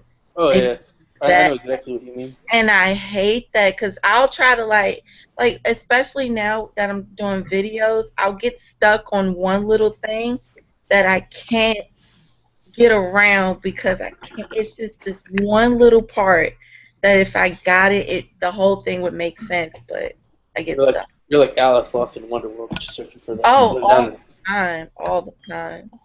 Or Wonderland, sorry. I don't know. I just feel as though, like, going back to what you say, why would they? I don't think, like, if I was the others, and I have an issue with the Children of the Forest, but I saw how the humans act towards each other, I wouldn't want to side with them because the Andals were going against the First Men. So it's like you guys are fighting each other. I'm not going to win this, whatever I'm trying to win against you guys. I can tell that I can use you against each other, and you guys could wipe each other out, and I'll just come in at the end and swipe the rest. Yeah, that's why you submit all these funky ass questions, so we just hash everything out, and then like T-Baby's gonna come in with the final thought. They're like I don't know if anyone watches wrestling, but they're like Seth Rollins, just come in at the end. Yeah. I used to love wrestling when I was little, but I don't like it no more. I'll agree with you on that, T. I used to love it when I was a little kid. Who's your favorite? It's horrible anymore. Stone Cold Steve Austin. I love Stone Cold. Yes, with the beer, and he would just get in everybody's face, and then he'd do the cold. I missed out a lot on that because my favorite wrestler was Bret Hart, and when they screwed him over, I stopped watching for a long time. Oh, yeah. Like, when I was younger, I was so into it, but now it's like, this is stupid. It's too much action. Oh, yeah, it's totally stupid. And it's totally silly, but I still enjoy stupid. Yeah, so now I think of South Park when I think of wrestling, when they made fun of them, and they were, I don't know if you guys are into South Park like that, but they were making fun of... I should be. I love every South Park episode I watch. I just don't watch enough. hold on, guys. Stacy just put up. She goes, I can't imagine how they will explain the White Walker's agenda in the show, but I hope Joe or George will surprise us all in the books. So we know Dan and Dave know the basics of the books. They know how everything's they? going to end. Yeah, what? Dumb and Dumber? Yeah, yeah. Have you seen X-Men Wolverine Origins? Have you seen Troy? I mean, I'm not Yeah. too sure they understand Wait, It's source those material guys. very well. they didn't kill off Stannis for no reason. They didn't burn Shireen for no reason. They don't know exactly how everything's going to work out, but they know they know the ending of the books. Might not be no reason, but it could be a stupid reason. Exactly. But George's thing when the show got started was, this is how the book's going to end, and your show has to end the same way. That was his whole thing with this show. Honestly, I wish they would just go in their own ridiculous way, like come up with their own thing. Don't Well, spoil it. No, I would be super mad about that. I actually Really? would too. Yeah. I've lost. The season 5 has caused me to lose so much faith in the show. I would actually like to see just some crazy stuff happen and just. And you're right. You know what? Your wish is fucking granted, and it's called Dorne HBO Game of See, Thrones yeah. style. I wish. All right, so yeah, just wish some more of that shit. I am wishing more. Let's just see how much more we get. Like I want to see just something crazy, like Godzilla take down the wall or something. I don't know. It's just. Oh, Jerry, Anything- dude, like my screensaver over here is I've shown a lot of other people. I'll save it and send it to you. It's a Littlefinger walking away from the wall, like holding a small vial of wildfire, but behind him the entire wall is coming down with green fire, green wildfire, and like it's like a artistic, fan-made drawing. Is he like walking away, like how cool guys don't walk away? From Yeah, the like what do you walk don't away look from back? the explosion? Yeah, like it's the same fucking thing, dude. Let me work on sending this to you real quick, dude. Like you'll fucking love it. So, Oh, hey Don, sorry. go Did you see? I'm here. Did you see the cool Ironborn Victorian drawing I sent you? I mean, I didn't send you, but I linked you on Twitter. Was this today? Yes, it was. Okay. There's no love. Sweet. Okay. Have you done it within the past couple of hours? No, today. Like, Do you get that many notifications on Twitter? yeah, I'm Yeah. sorry. I actually do. You're way too popular. right. Ego is swelling. I'm just saying. So I want to know. I'm curious about what you guys think. Why hasn't Littlefinger tried to get? He already did. Y'all did that? No. Why isn't he trying- He already did it. Whatever Tried to you're get about what? to ask. Littlefinger already did it. When? If he hasn't done it, he's got T plans baby, to do it. T baby. No, I'm trying to tell Kraken to fuck off. No, You continue your I have no idea what you're about to ask, but it's He's just, just being a dick. yeah, in the mind frame of being He just mind Littlefinger, fucked he already did it. You know? Like I don't know where he stay at. Like Just tell him he's an asshole. And continue Yeah. your question. Yeah. Freaking. Like, honey, I get this just thrill out of being called an asshole. Dude, they call me assholes all day, every day. Like these, that's. I'm gonna call him a patch face. Oh. He's gonna start dancing with jingles on his head. I Yeah. am not Patchface. I am Yeah, not. he acting like a patch face. More like a bitch face. But I'm really curious of why hasn't Littlefinger tried something with Danny? I don't think he actually cares about Danny. I think he just cares about his own agenda. And I agree Yeah, with that's a good. Actually, that's a damn good question. because even if he doesn't have anything that directly deals with her as far as his ambition, he has to at least cut her out. She's Yeah. dragon. And if anything, he wants dragon. I mean, everyone wants dragon. So I've always find it curious that he's been obsessed with Sansa. His he shows interest in that he wants to basically take over. He wants to be wealthy and all this other stuff. But in order for him to gain power, I'm curious to why he's never attempted or tried to do something about Dany.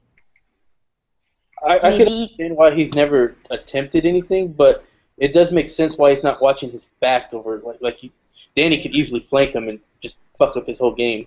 Did you just say Definitely. Danny could flank him? Yeah, flank his plans. You know, come up from behind him and he's just not watching. Come from behind who?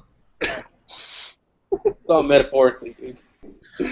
I No, actually cut my finger and it hurts so bad that now I get when in the show where they were flaying people and stuff, I wouldn't have been able to do it. Like, you would have flayed just one piece of my finger and I'm snitching like no. She'd have been like, Jerry ain't got no hype. I promise, leave me alone. Jerry ain't got no hype. Leave me alone. Quit flaying. I told you he was an asshole. Yeah. A patch face. A bitch face. Bitch face, patch face. Jesus. Nah, man. I'm like all of the above right now. Yeah. Okay, so yeah, I think he probably does not have enough of a network in Essos yet to really have a grab He on comes from Dany. he comes from Bravo, so you would think he'd be able to do something. And considering how careful he is, he would have some kind of plan there.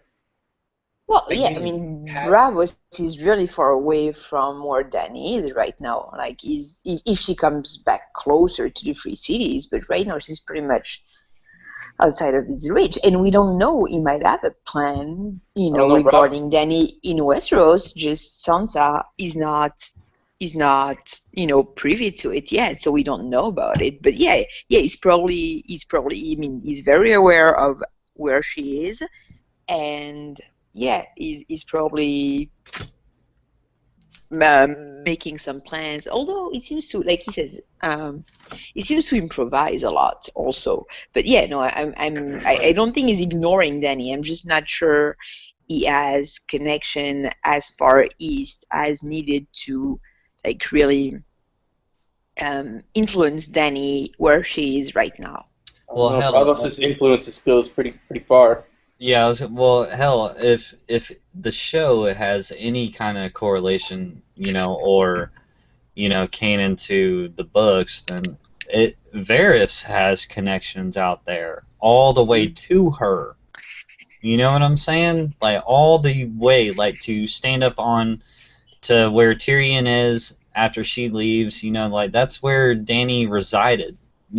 So if the show has anything to do with that, Varys has connections all the way out there. There's Definitely. one thing that Littlefinger is not concerning himself with. His little finger? No, the White Walkers. He has Yeah. not cared. He doesn't even think about it. Well, I can understand that. I can understand him being skeptical and not believing that, but he should have tons of reports of Dany.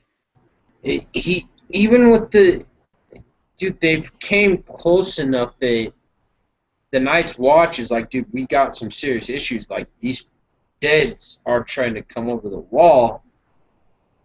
Littlefinger still isn't concerned. Granted, he does control the Eyrie. I give Littlefinger, dude, he played it perfectly, and he has the Bank of Bravos, the Iron Bank in his pocket.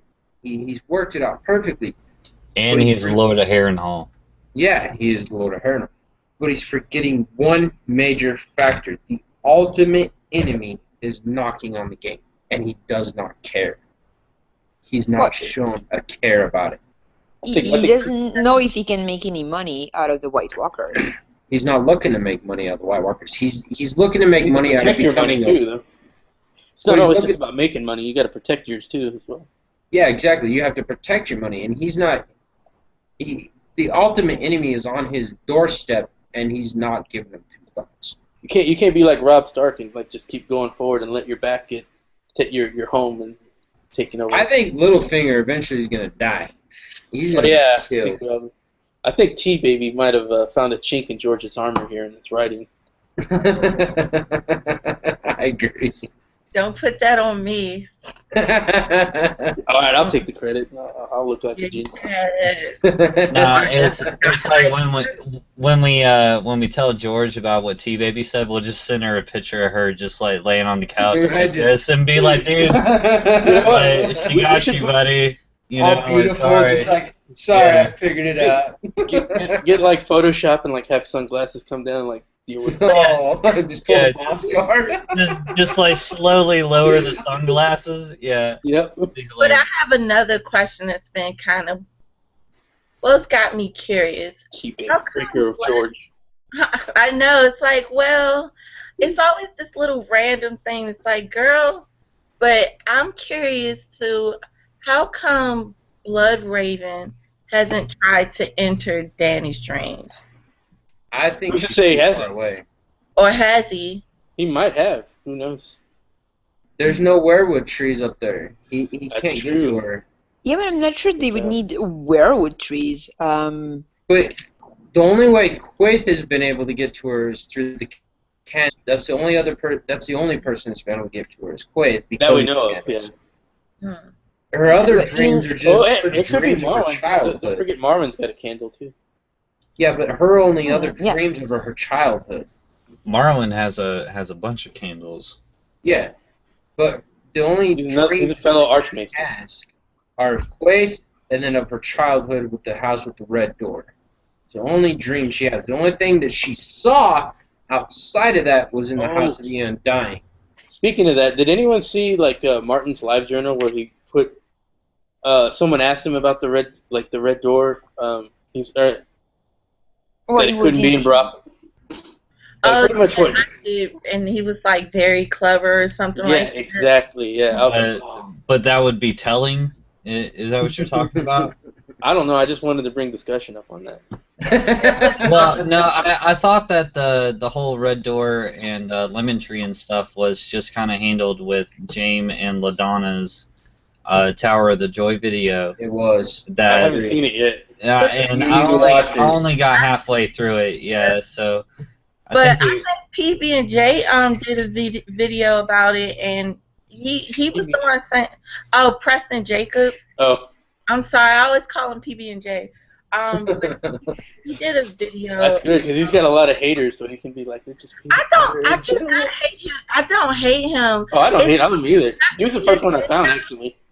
When I see his videos, I'm like, oh, and then he'll just lose me right at the end. I'm like, that doesn't make sense to me. The But only he'll issue I have, he always leaves do out it. some stuff. He'll throw some ideas, and I'm like, I never thought that. That's good. But then he'll say a few things, and you'll be like, I can't hop on of it because it's just like. But that's how I feel about Too much of a jump. people's theories. It's like, but that doesn't make sense. Hmm. But I like that he comes kind of left field with his, and Thinks outside the box. it really out to the point where I'm like, you know what? I didn't think about that, but that does make sense. And it'll make me kind of go back and read the chapter to see if I could catch what he was trying to get at. That makes Hey sense. guys, by the way, I'm gonna disappear for a little bit. If you guys are gone when I come back, it's nice talking to you, and I'll see you guys another time. If not, I'll be back here in a little bit. All right, hey, real quick, let's not tell Don Willie and see if he watches this video to figure out who Hype Productions is. Awesome. And if he doesn't watch this, then nobody tell him who Hype Productions is, and we And will we'll- continue. To screw with it. Hey, that's how we'll know, I'll be that's back. how we'll know if he's a true friend to you or not. Oh no, Don Willie, I originally did this for him because he started the hype. You know, he started hyping everything, and then you bought on. You know, like that was fucking amazing. It wasn't just me. It was like everyone in the chat was Yeah, like, yeah, hype, like hype, there- hype, hype, hype, Yeah, hype. there was So- one small council in particular to where that shit went fucking nuts. I only said like 3 hype things, and like one of them got mentioned on the thing that y'all laughed about. Because you're like, oh, so funny. Yeah. Nah, I love you, Jerry, man. Small. Thanks for coming, dude. Thanks for coming, man. Thanks This for is the invite. awesome. Yeah, this is totally cool. Totally cool. So then- Also with the Red Door. No, I like Radio Westeros version. Lemon Tree probably in a glass garden. In the because we have the weather issue, but Danny was fostered at least for a while at the old Sea Lord of Bravos' place. He had an old zoo. He had a lot of exotic plants, so why not a lemon tree under, like a glass garden? I mean, we know that she was there, and we know that it has trees, so I find it all very logical. I would love to believe. I mean, no, I would not love to believe, but I'd be open to believe, like the John and Danny are twins. I'm still not convinced yet. I thought No. George has actually said that John is a little bit like a few months older than Danny. Well, they mentioned it. Like James George Cardona. himself said it himself. Hmm. I thought. Yeah, I don't think they're twins though. I don't either. We got enough twin sets going on in this. Oh, it is so disgusting. It is gross. Ugh. Like the whole getting with your twins just. I'm sorry, I just can't see how you could Well, think. no, Like, you got a twin, don't you? and it's a boy, Yeah, so it's like, yeah. but he's not into game. Well, he's into the show now, but I thought you were gonna say something else. He's not into. Yeah, like, he's totally not into the incest, but I've been trying for so long. T baby, shame on you. No. But no, like he's into the show, but he's not. He refuses to pick up the book and read it. He refuses to listen to it. He's just an ass, like.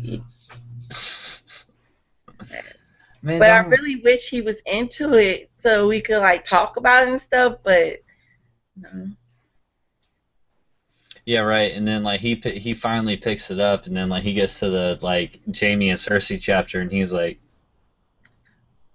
Taryn, you He's on the first season. Yeah, I he's on the first the season. first episode when they were having sex, and he was like, "Ugh, what's going on?" He's like, "Ain't they family?" I was like, "Yes, it's disgusting."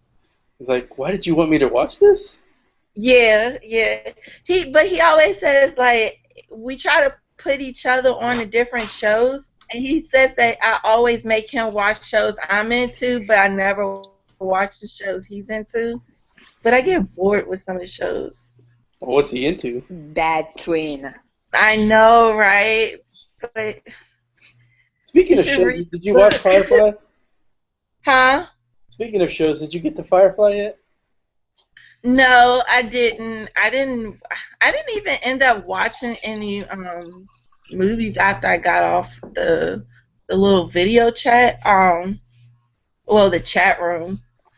No, but that's on my bucket list. I got the Firefly. It was like a long list. You guys were giving me really good suggestions. And it was something else. The Kill, I think I gotta watch. Even though I was asking for movies, I got a lot of TV show recommendations. I still haven't seen Breaking Bad yet. Breaking Bad's good. I like Firefly better, and Firefly's only 12 episodes or 13 episodes. Or Hulu.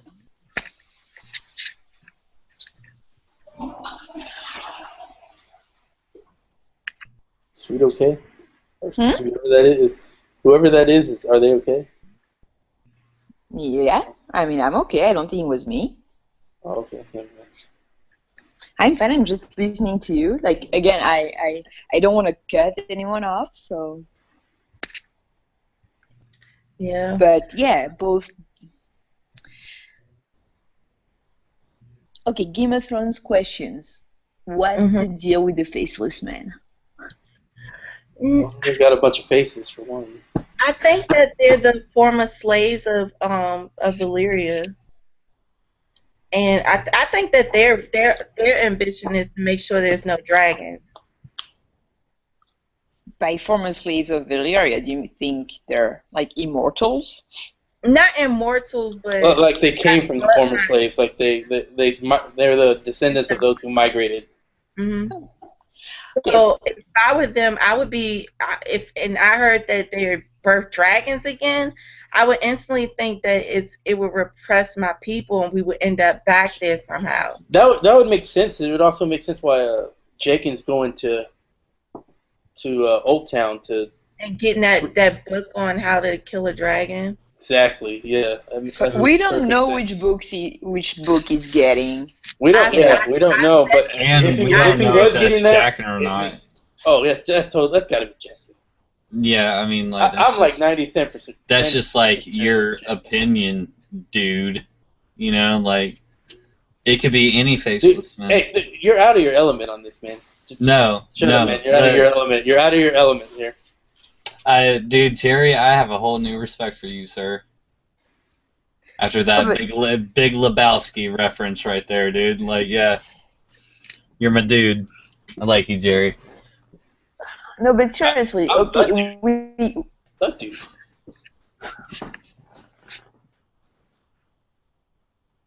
But Anne, thank you. I've tried No, to cut myself. faceless man, but if that's not a good topic, we don't need to talk about it. It's okay. Like we have 4, 5 Arya chapters where pretty much we learn a lot of things on how the magic of the faceless man work. You know, the room with the faces, the fact that you need transformations. The guys seem to be coming back to the place to get new assignments and new faces. But Jaqen is just in the middle of the road, changes faces. Like poof. Yeah. Right. So what the fuck? You know, like I'm really confused about how that works because it seems to be like two different methods. You know, actually, that's a good question. Because we see from Arya's chapter, she goes to like the actual halls of faces to get a face, doesn't she? So does that mean that Jenkins like carrying like faces in his bag or something? Or but even it seems to be. So I don't know if he's just removing your face the first time, but the description is something like painful, like her face or Arya's face is being flayed. You know, that's the way I understood it. The first time she gets a new face. He might have killed that guy to get a face. We just didn't see it because we know he takes Pate's face, who he killed. Yeah. There must be a method where you kill someone again. and you can just take their face off. Put it on Bolton style. Okay, but John I don't know. Travolta style. John, fucking Scientology style. Well, the face off, you know. Like, Yeah. Let's do it. Cage. Let's do it. His face off. Go ahead, Ann. No problem. I don't remember 100%. Okay, even if that's what happened, you know, that face, I mean, Jaken's second face, the alchemist face, could be someone from Harrenhal he killed or a face he had carried with him, but I don't remember exactly the description in Arya's chapter, but it doesn't seem like he's peeling a face off and then like putting one back on. So it seems like, I know maybe my head canon is just confused by the show, but it really seems like it just poofs, he switches. Well, what does Arya say? Does she describe how its face is changing? Is it doing something like the Howling, where it's like bubbling all over and changing, or does it just change instantaneously? I can't remember. I need to check back. It's just my cat is trying to play with my headset. Does anyone remember it's I don't. a Clash of Kings last Arya chapter? I can find it though. I'll tell you that. I'm trying to find it too. Tower of the Hand to find the right chapter first. So yeah, also like a question I was asking myself, if I asked around on Twitter if any of you guys have an idea.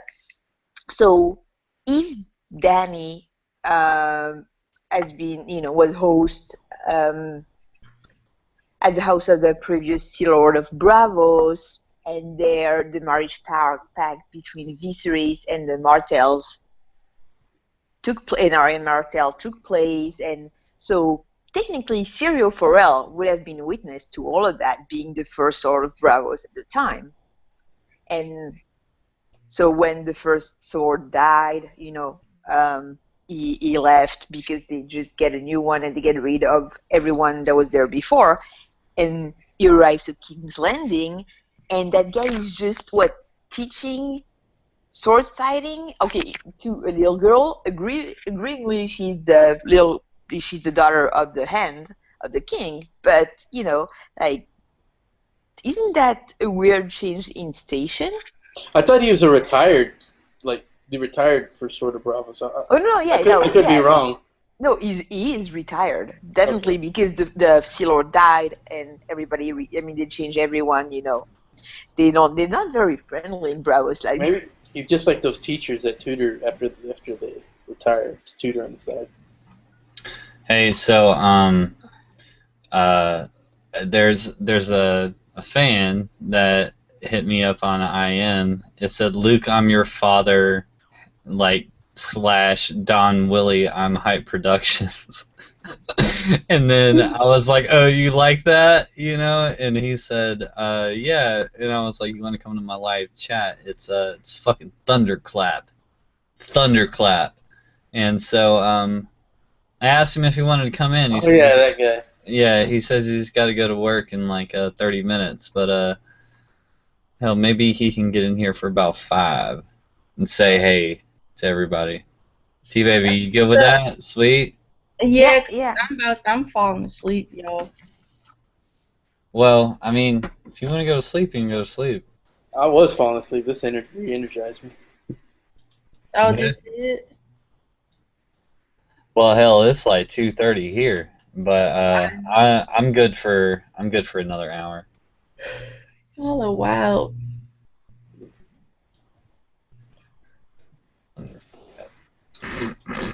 Is he coming or is he not? And fuck it, I don't know. I sent him an invite. If he does some funky shit, I'll kick him out and block it. I don't give a shit. You think he might do some funky shit?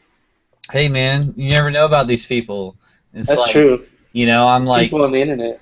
Yeah, like Jerry the Targaryen Steamboat, whatever. Hey, well, someone on Tinker's channel told me to go play with myself. Oh, Thunderclap is here. Okay. What's up, Thunder? It's going alright. Just a bit slow, a bit laggy, so. Oh, that's all of us. Yeah, I think everybody has a slow connection. Hey man, where are you from, dude? I'm in England. Oh, cool. Oh yeah. All right. Yeah. I'm sorry. I'm still looking, for the Arya. I found the chapter.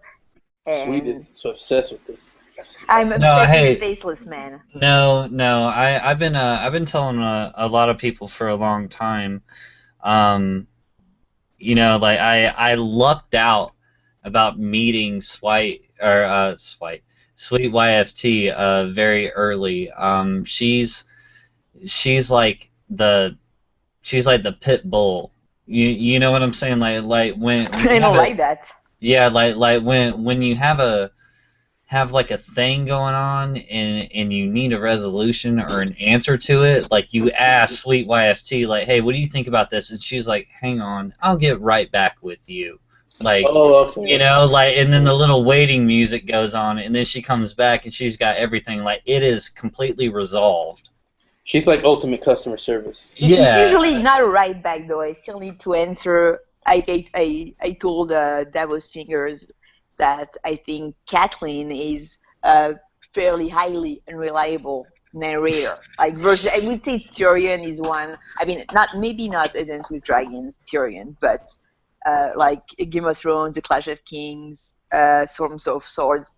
Tyrion is fairly reliable, although he's only a POV. Kathleen is a lot less. Like, she really blocks things out of her mind. I have that, but now we need to bring proof. And I said, yeah, I will get back to you on that. And no wonder why I hate Kathleen. That's So, how I get. so No, yes, but sweet YFT is like if Kraken was the king, the hand would be sweet. You know, like sorry, but all of y'all would have to like answer to her with like no. everything that she has going on. You know, Y- like You're not really That's fine. improving I'll take.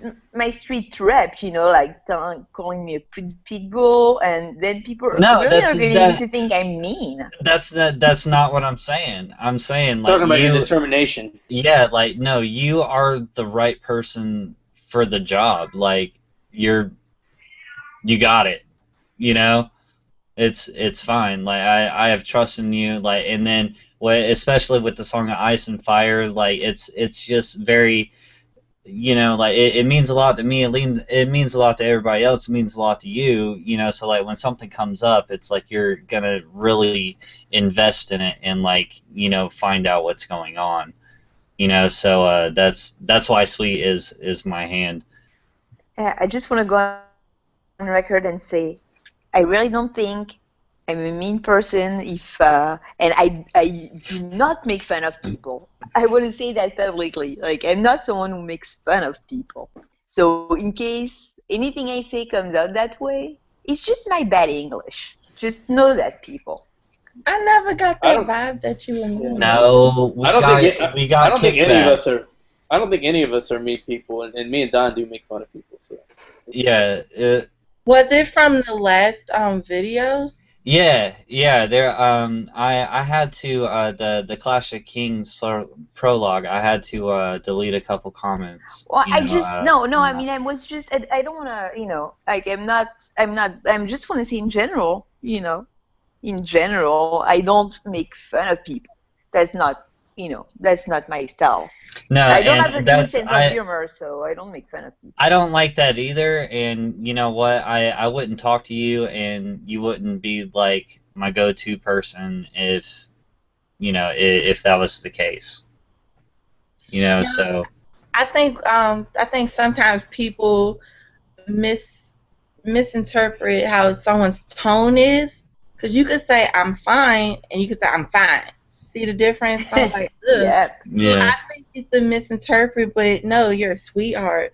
I think they misinterpret you trying to make sure everyone was on track with the conversation. Then that they might have took it the wrong way, like, oh, she's being mean or something like that. But I took it as, okay, everyone's getting off topic, we got to reel it back in. So it's all about tones, I think. Yeah, usually when I go like I'm fine, it's just because I cannot pronounce I'm fine. So people have to understand that.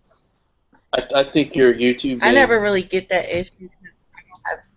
accurately represents you, and I don't know what YFT means. A young French thing. Oh, okay. Very, very old nickname. Very old one. Thunder, why don't you let us know a little bit about yourself? Jump in. Oh, well, I'll just jump in with a question from the Crescent reread. Mm-hmm. I got more questions from that person. Yeah. Shit. What Hit us. Don broke up with, it's from the Prate prologue, where H. Master Walgrave saying Crescent to Pate. So has Crescent been sending messages back to H. Archmaster Walgrave with all the secrets? Isn't Walgrave now? Sorry. Hasn't Archmaester Walgrave gone senile? Yeah, but in the prologue, like years ago. So I'm just wondering if there's also meant to be rumored dragon's eggs on Dragonstone and all sorts of stuff. So where he's been sending all the secrets back. Maybe not all the secrets, but yeah, I assume he's been sending some info. Those guys, that's what they're there for. They're probably theorizing like we're right now. They're got their own Google chat going. Are they really Dragonstones? Because the Faceless Man possibly has Euron's dragon egg that he said. It costs the Faceless Man to get. Sorry. it costs a dragon egg to get a faceless man, and everyone thinks Euron's killed Balon. Just whether the faceless men have got a dragon egg, want to know how to hatch it. That is true. All right, so why would that chest right there randomly have information of how to hatch a dragon egg? I think it's been relayed from Crescent on Dragonstone. If he's found something there. All right, to so upgrade. that's speculation and hearsay. Oh yeah, Oh. 100%. Like no, it really is, but it kind of goes back to what I said in this last video. I was like, okay, let's just say with speculation and hearsay that Crescent has been on Dragonstone, you know, and so therefore he has learned all these different Dragonstone mysteries. That could explain why the theft happened with the Pate. You know what I'm saying? In The Alchemist, you know, A Feast for Crows, you know, prologue, like that's why that could happen, but it is all hearsay. You know, it's a wonderful idea. Like I buy into it 100%. You know. At least I believe that he was sending the Citadel info on, you know, after Robert's death, you know, on the political situation. Like, yes, Stannis is going to declare himself king, and he has Melisandre. Be careful, like you know, a very zealot person from a shy, pretending she can do magic. That, you know, oh, help, that person could be dangerous, you know, for the realm and everything we stand for. You know, at least that I really think that it would inform the Citadel of. I mean, to me that makes sense. I don't know about more. I mean, I still think he really loves Stannis. So I actually think the Maesters were. I especially think Crescent was way before that. I think he was sending Ravens way before that even happened. I just realized JD came back. Hell, you know what? Like fucking, I was over here moving windows around, and then I actually canceled out, and I was like, I just killed the whole room. You know, I was like, oh my god, what am I doing? And then like I came back, and then as soon as I pulled up, Justin's over there like, yeah. You know, I was like, cool. I was like, awesome. I was like, I left, he came back, like it's all great. But no, I truthfully believe that the Maesters have been pulling a lot of things before Melisandre even showed up. I have a quick question based off of the Maesters. It's through Bran's green dream when he was in a coma, and Bloodraven was trying to open the third eye. And when Bran was seeing the visions, he saw that Maester Luwin was looking through the telescope, looking for something and frowning. And I've always been curious, what exactly was he looking for?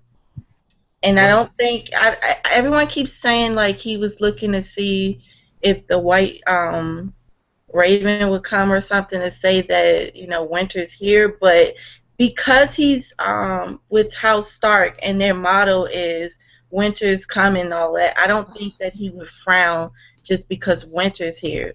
So I'm curious, what is he looking for that made him frown? Can you just Ricky Baby remind me how which one of Bran dreams, like how early in the Game of Thrones is that? It's in the first book. I want to say it might be the second or third Bran chapter. I want to say but it's when he had his green dream. So it's before he wakes up. Yeah, it's before he wakes up, and that's when he has the dreams. Like he sees the storm coming, but his mom can't see it. He saw the dragon stirring in a shy. He saw the White Walkers. That dream where he started like Arya. He saw the Hound, the Mountain. I'm gonna say Jaime. Like in shadow forms and stuff, but at one point he said he saw Maester Luwin looking in his telescope and frowning, and I'm curious, what was he looking for that made him frown? I don't think it's because he found out that it's winter's actually coming or He something. was Alright, peeking into so- some lady's room. Well, In no, there. Mr. Crescent even admitted that he did not believe in the red comet, that he was too smart for that, he's too educated for that to believe in that sort of thing. Mm-hmm. Okay, right? So we want to talk about this Maester conspiracy, how all Maesters are connected together.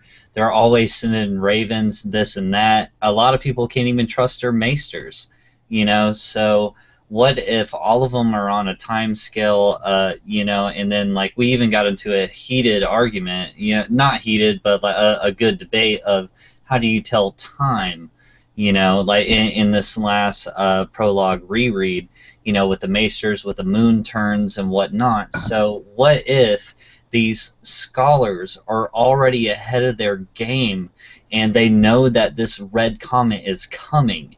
And they are taking Maester Luwin's perspective of being one of the most far Maesters north. And he's having to look at the comet and like just be like, this is fucking bullshit, and like just writing it down because they're above and beyond that. You see what I'm saying? And like that's just him documenting the like his early signs of the comet. But me and you, as just readers of Game of Thrones, we're like, what the fuck is he looking at? And then in the next book, or the ass into this one, and then like into the early of the second book, you have a comet. So that's foreshadowing of what is actually in the sky. So are you saying he's frowning because he's like, this is BS that he has to record? Yes, because they may be above and beyond prophecies and stuff like that, like because Crescent is like, I am way too well educated, to believe in what this chick says about Melisandre, to be like, I don't believe in this red comet bullshit. Yeah, Okay. I agree and disagree. Okay. Yeah, I agree. He's probably looking at the comet, but like we don't have Luwin's point of view. We have Crescent's point of view. Right. Crescent. It's all Crescent. Yeah. Crescent is fighting his fear of the comet. He's like, oh, I shouldn't be afraid. I'm afraid just because I'm an old man, feeble. He says like giddy as a child. Like he's like worried about the comet, and then he reminds himself, oh, but I'm a Maester, I know better, So I don't know how we can interpret Luwin's frown, Yeah, he's supposed to look for it, probably report back to the Citadel because they report that kind of things. But yeah, I'm not sure if he's frowning, oh, that's BS, or if he's frowning like, oh, that's not a good sign. I don't like it. Either or. Okay, I see why you disagree now. Okay, Yeah. like yes, that could be either or because Luwin knew better. You know what I'm saying? Like he knew as much, but he knew better. You know what I'm saying?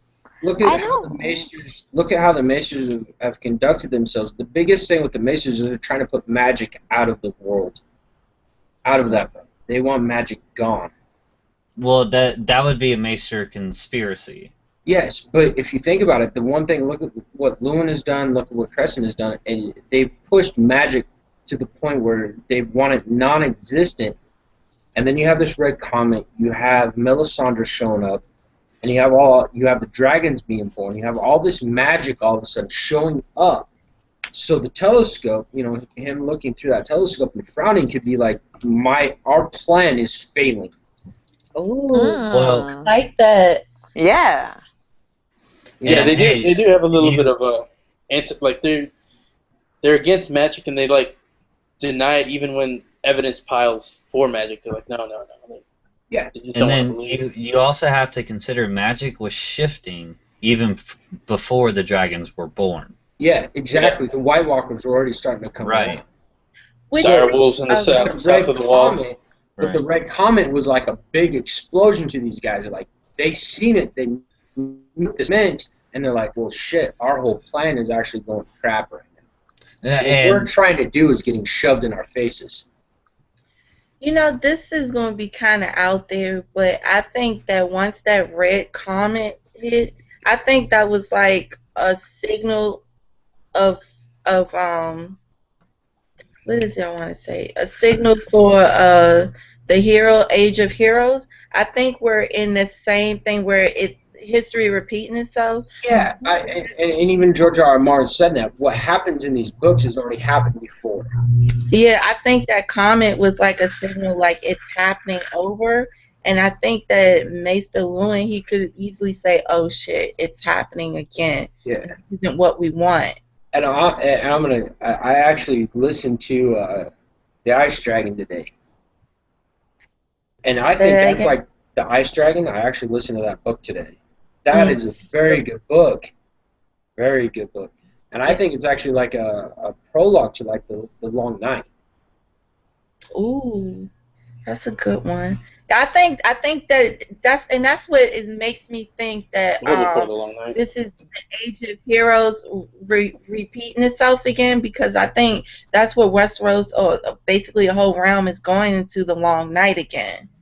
I think it's happening all over again. Yeah, I think we might even find out what happened to the. Hopefully, in the next book, we find out what exactly happened with the Night King. Well, I'm not worried about what happened with the Night King and all that. It's like, okay, with the time stamp of how long these winters and summers last, how are you gonna condense a winter and the introduction of spring and or summer into your final two books? Well, You it could I be agree with you. fall spring, but it says a dream of spring. Yeah, there was Claire's comment on our video. Yeah. I told her, like, yeah, very bleak. I love You know, it. and I also did the hypothetical situation, like what if a dream of spring was like the spring sickness, you know, and like other stuff. It's them balls deep into winter, you know, and everything. So there's a good possibility that the last two books is gonna be like everything's just gonna be so frozen and like cold, Yeah. you know. I definitely think it's going to be Well- winter for the next two books. I think a You dream of have to- spring Sorry, T, go ahead. is for like. I think like a dream of spring is saying like, oh, I want this to be springtime now because I'm over winter. That's how I kind of read a dream of spring. Right. Well, I'm gonna go back to the Ice Dragon book. Mhm. The girl didn't know and it's the same thing with the White Walkers or the others. Is she didn't know if the dragon brought the cold or the cold brought the dragon. Mhm. And it's the same thing with the Whites. You don't know if they bring the cold or they come with the cold. Yep. I mean, there's no. We don't know what happens. We don't understand that because this hasn't been told to us yet. I think that seasons are actually seasons, and I think they come with the cold. I agree with you I there. think summer and winter actually happens, even though it's different times. You know, it may not be the same circular sphere that we live on, that is on a somewhat regiment, you know, like a schedule, you know, but I think I'm not saying this world is like shaped like an egg and it like, you know, just like teeter-totters, you know, back and forth or anything, you know, but I think they are I guess subjugated to the season. I agree. Sorry. No, go ahead, Sweet. Go ahead. No. It was to respond to Don. I'm not gonna pretend I know anything about science. Like I'm not Nicolina, but I know like a lot You of were science. asking about string theory earlier. Yeah. Yeah. Yeah. But I know a lot of guys who are scientists try to write essays. Like they probably looked at the timeline and tried to figure out like if you know there was any rational explanation for the seasons, and they couldn't find any. So I'm still thinking it's magical, and that it's not just wonky because of a weird astrophysical reason. They George cannot himself has find said a it's magic. pattern. There's no pattern to be found because it's magical. Yeah, I think it's based off of magic. Sorry, wait, T. What did you say? I think that like with the seasons, I think it's based off of magic. Yeah, and And I'll agree with you. yeah, and I think I don't know, for some reason I feel like the others do bring the cold. I think that winter comes when they try to attempt something big and it doesn't work out, or I think they know when I don't know. Because Martin says that they can do things with ice and all of this that other people, I mean, that you can't even imagine. And then every time you see them, it gets colder when they're around. So I don't know if it's They winter. have the ice armor and the ice sword, so yeah, they can do things. Yeah. But what I'm saying is that I think that winter comes is when they migrate. Because if you think about it, Mance has been trying to gather the army for like 20 years or something like that, to gather all these people. So he must have been afraid of something for a while. Oh, I have a question for all of you. All of y'all started with the show first, right? Right. Yeah. Yeah. Do y'all imagine the others as, like how they're described in the books, as like kind of like more like better looking, or do you imagine them kind of like how the show presented them, where they look like Eddie the Head? Yeah, we imagine how talked the about book that. I imagine. Yeah, they were kind of they were sophisticated beings with like specialized armor, specialized weapons, and They're everything. beautiful Like, they were, Yeah, they're beautiful. yeah, you know, Yeah. and like supposedly like their ice talk and whatever like had like a certain pitch to it, you know, and everything. Like when the Royce was up the tree and he was looking down, like them bastards were laughing, you know, like after they killed those people. So like definitely, you know, like they were talking, you know, and whatnot. They were definitely a superior race, not necessarily in intellect, but with, you know, I guess just their elemental level of being. So I gotta ask you guys a question. Do you think we're actually gonna see the White Walkers talking? The Whites, the others, see them talking in this next season? Actually, communication. You mean in the show? They're what they call it, like scriff or Yeah. some shit Maybe like. like that crackle. Yeah. Then there'll be subtitles. Yeah, I mean, I could see that. But are we actually gonna see these people? We haven't seen these people communicate yet. Well, hey, Well, at least not like verbally. They kind of give themselves looks and. Well, they got the voices of the forest. They speak the old language, which is basically like sounds of the earth and stuff. singing. Yeah, basically. But to answer Jerry's question real quick, the way that I read them in the book and how they look on the show are like two completely different things to Oh, me. they are. I'm just wondering if when y'all see others and when y'all see it in the book, if you think like a beautiful kind of like angelic crystallized thing, or if you think that Eddie the Head looking Iron Maiden. I do actually. I think of that they look like almost like if their face is kind of like diamonds, I feel like they would look more like, you know how grayscale look and it's crackling and all this other stuff. I can imagine like a human type of person, but it's diamonds, but it looks strange to people. But you know how diamonds could be pretty, but then they could look ugly when it's like when they're actual rock. I always kind of imagine them kind of like Emma Frost. Oh, really? Yeah, I just imagine, I guess that it's pretty, but people don't understand it, so they fear it, type of thing. But I always thought of grayscales, but like a pretty grayscale. Did you just pull an X-Men in here? Yeah. Yeah. Pull an X-Men, pull an Iron Maiden. Alright, cool. All kinds of references here. Yo, Thunderclap. Yeah, I'm gonna have to. What you check think out the now. whites look like? Sort of more like T-Baby said, just sort of glistening, sparkly, with as if they're covered in diamonds or reflective, but not ugly sort of corpses or White Walkers. Yeah. Yeah, I don't imagine how they've been portrayed on the show is actually how George had them pictured in the No, show. it definitely. I mean, I was always kind of thrown for a loop when I first saw that. I'm like, what? So I was just wondering what y'all thought. Yeah, I It was so much different. at the beginning they looked like Beasts.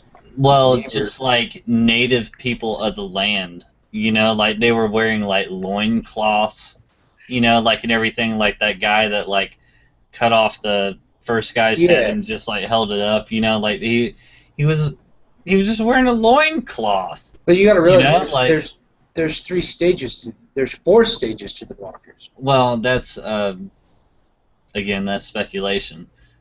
You know, You have the Knights King or the others. You have the Whites. You got the White Walkers.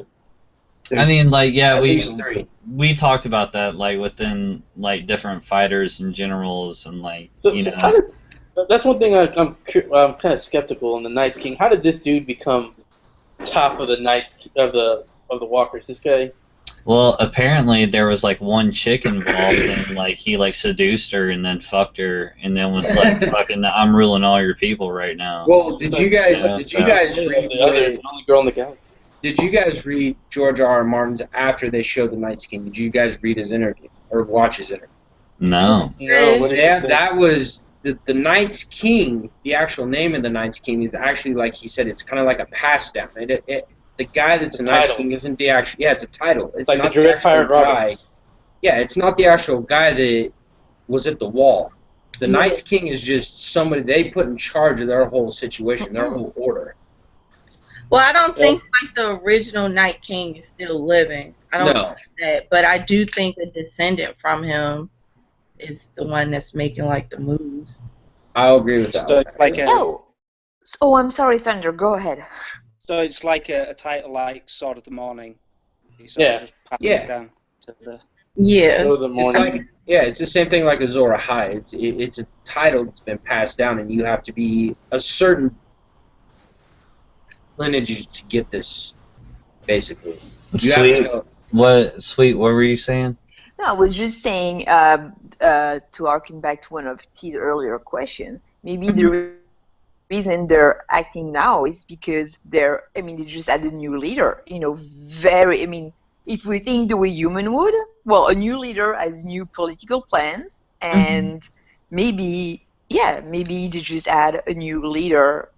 The old leader died, new leader a couple years ago, and the new leader really wants to invade or really wants to do something. I mean, we still don't know what they want. We still don't know no one has been talking to the guys to know that what they want is to bring down the wall. You know, it's still all as done with, say, speculation and hearsay.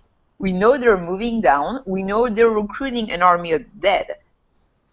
You know, but we don't know what they intend on doing with it. Maybe they want to sail to Ib, you know, and invade that. Maybe the children. Yeah, were- you know, and then like a Maybe lot they of just it- want lemon pies. I mean, there's Oh, probably yeah. none up in the wall. Done that. Well, like what kind of pushed me the wrong way, I guess, about some of these Whites and White Walkers. And like the winter is coming, or you know, it's like it's supposed to take over all the world, right? You know, Yes, Of course. okay, so if they're not marching on all the world and they're only coming south on Westeros, why does it stem so far as the entire world? Well, you got to realize that their West up. lands are above Westeros, so maybe their first plan is to take up over Westeros and then continue on.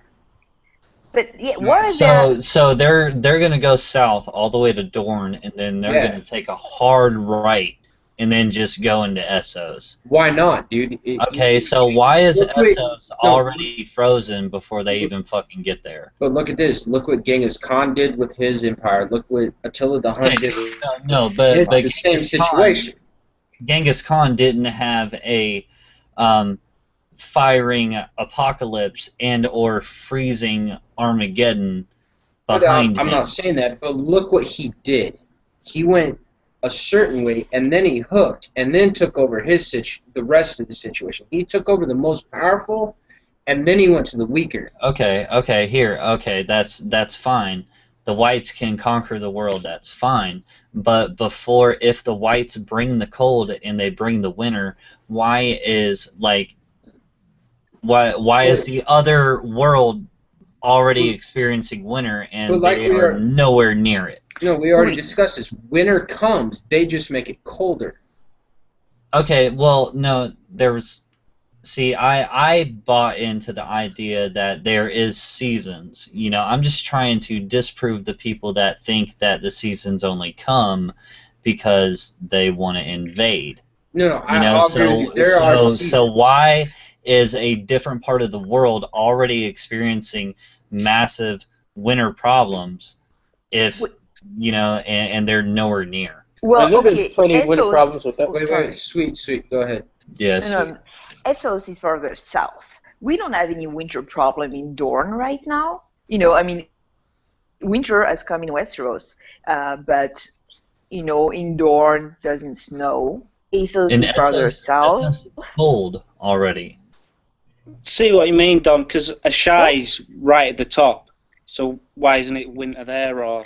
Maybe it is. We don't know. We don't have any news from I thought Ashai. Ashai was like looking at the map over there. I thought Ashai was like way bottom right. You know, like way fuck over there bottom. It's like where your fingers. You know, yeah, like way over here. You know, like that. That's where I thought Ashai was. But George R. R. Martin bases a lot of things off of what happened in our world and what goes on in our world. So then we're think predisposed to about seasons. me living in Colorado in the winter, I get anywhere between 6 to 12 feet of snow in the mountains, and you get 6 inches. You know what I'm saying? Mhm. Yep. Or no inches like I do.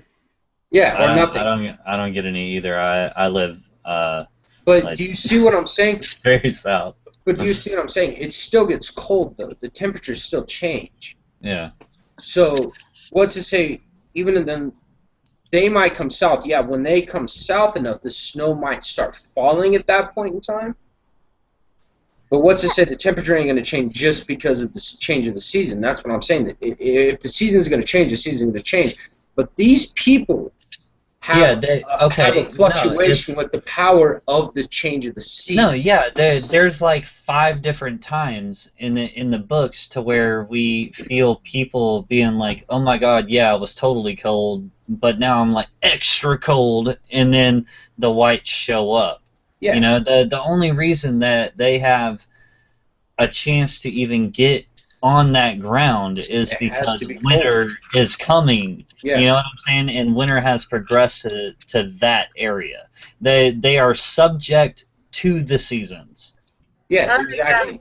I don't want to interrupt, but I'm out. I gotta tap out. All right. But thank you for having All me. right, T. Bye, T. Bye, T. Next Yeah, time, I do I this. gotta go in like 10 minutes too. Oh, I have more Yeah, things to we- say. Huh? I need to go now as well. Just do Gotta for go to like work, so. 10 minutes, then I'll stay. But your girl's getting sleepy. Oh Bye, no, Thunder. you two guys, T Baby Yeah. and Thunderclap. Thanks for coming by. Yeah, I Yeah. guess the rest of us are gonna wind down because I gotta roll here in a couple of minutes. So thanks you guys for coming by. Yeah, next time just let Thanks for the me know when invite. you guys are gonna do this, and It was kind of a. This- It was kind of This out of was the nowhere. most like spur of the moment kind of thing that I have ever done. So yeah, I had no idea I would be getting an invite. So yeah. it's Well, good to see a face to a name. Right? Right. That's so cool. So this has been a blast. I love the convo. Hope we can do another one later on this week if you guys are down. I'm in. This Hey, is- you know what?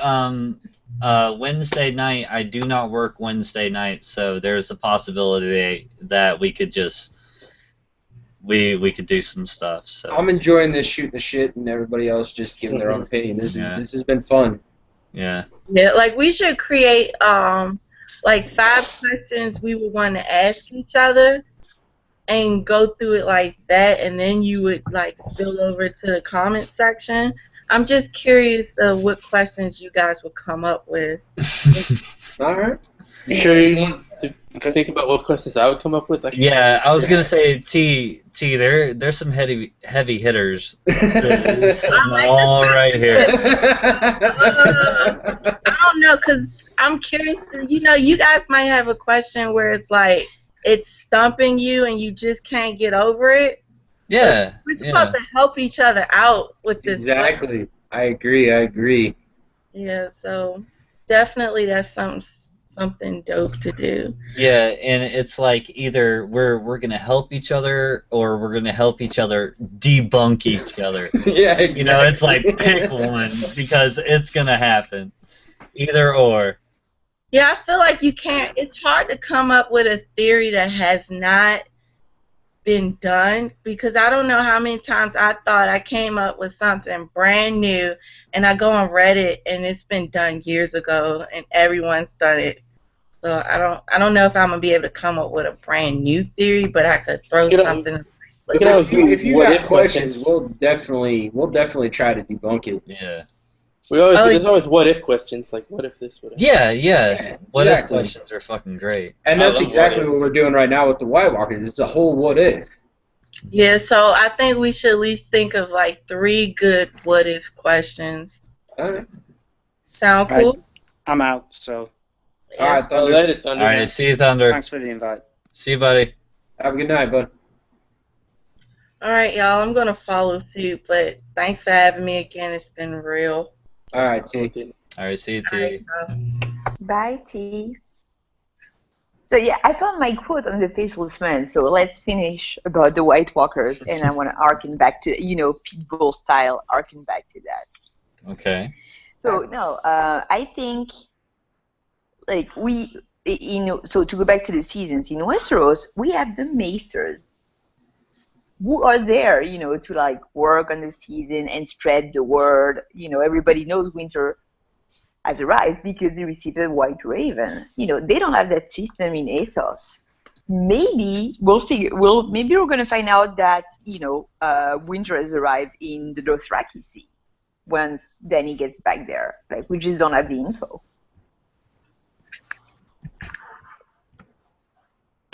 The Dothraki Sea is more southern than Braavos.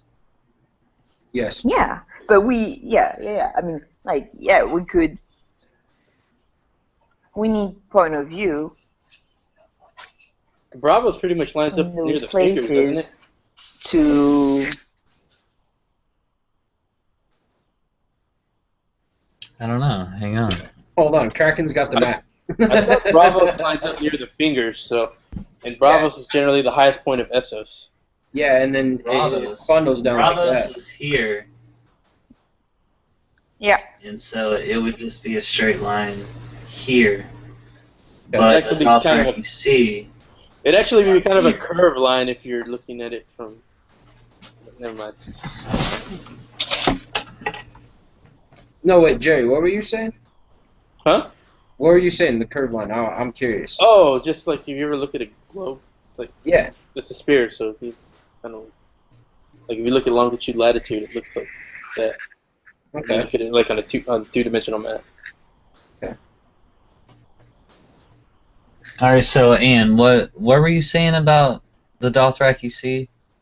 No, I'm just saying, in the Dothraki Sea, they have that sort of equivalent of the Long Night Story with the pale milk grass. Right, and then Jorah even tells that story about the grass, right? Yeah, Yes. so Yeah. ghost grass. Oh yeah, ghost grass. So maybe once Dany gets there, we're gonna hear about some ghost grass going Dude, on. imagine Gross that. grass, more like. Imagine like a green land, okay? Like even if it is a field, and a force like the Whites or something that actually, yes, they come with winter, but they do bring cold. Imagine them like going through, and their aura, their like cold aura, reaching the plants and stuff before they even start walking past, and it's just killing stuff. Yep, that's the way I see the ghost grass. Just You go back to Jorah and what he said about the Dothraki. They believe that the Sea of Grass will kill everything, and that's going to be the end of the world. So But they also believe the world ends at the edge of Essos, so, or the edge Yeah, of the sea. but that doesn't mean the grass can't go past that. So what's not saying the cold couldn't go past and kill everything? What about when the cold meets the grass? Cold winds. Cold winds. So. Yeah. Yeah, and then in now I'm totally blanking on the name. So in the World of Ice and Fire, we have another Long Night story, but that doesn't seem to be related to the cold. It's in. Does someone remember? Where has anyone read the World of Ice and Fire can help me out? I just don't remember. Yeah, well, they have a Long Night story. They have something that looks like a War, the Night's Watch. It's an old tale, so it's nothing we see firsthand. But they seem to have a Long Night story that does not include in their telling the cold, really the idea of cold. I mean, it's so. No, I don't know. We're just cold-blooded. It's Cold-blooded. exactly. All I gotta say is if the Whites want a chance at winning this war, they gotta have some ice dragons somewhere. I agree with Tony Teflon on this, man. Like, they have to have an ice dragon to be able to succeed and be able to freeze everything more than what they're doing, because fire eliminates them. But I just got done listening to the story of the ice dragon, and dude, that is one badass dragon. It took out 3 fire dragons, one by itself, and it should if you think about it. Like if you think about it, like ice to create like ice, you pretty much you don't really make something cold. You just take heat away. Yeah, and the ice dragon would fly over, and everything that it flew over turned to ice. It was cold. It was done. So yeah, I actually truthfully believe that if the White Walkers or the others want to be able to succeed in their situation of taking over the world, they have to have a dragon. Or it won't I'm not work. sure. It won't I'm not work. sure. I mean, look at the Targaryen dragons and the storming of the dragon's pit during the Dance of the Dragons. It was just like the people of King's Landing. They were, because there were enough people. Okay, the dragons were shamed down. That's a given. But they managed to kill a bunch of dragons, and now we have all the Whites, and the Whites are just, like mindless. Okay, they burn, but they're just mindless creatures that will go on, keep on going at the dragons potentially, so they can like. But I don't think, because you got Wildfire, you got Valerian Steel, you got Dragonglass, and you got what? There's no way that once Westeros figures out, oh, these people can burn, and this is all we have to do, and we know for a fact that underneath King's Landing, there's a ton of wildfire. Plus, there's 3 dragons, and they can get Dragonglass off of Dragonstone. That will destroy the White Walkers. There's no way they can stand a chance. So they have to have something else in their armory to be able to succeed in this situation. So they have to have a dragon. It won't work without a dragon. So, go ahead, Anne. No, sorry.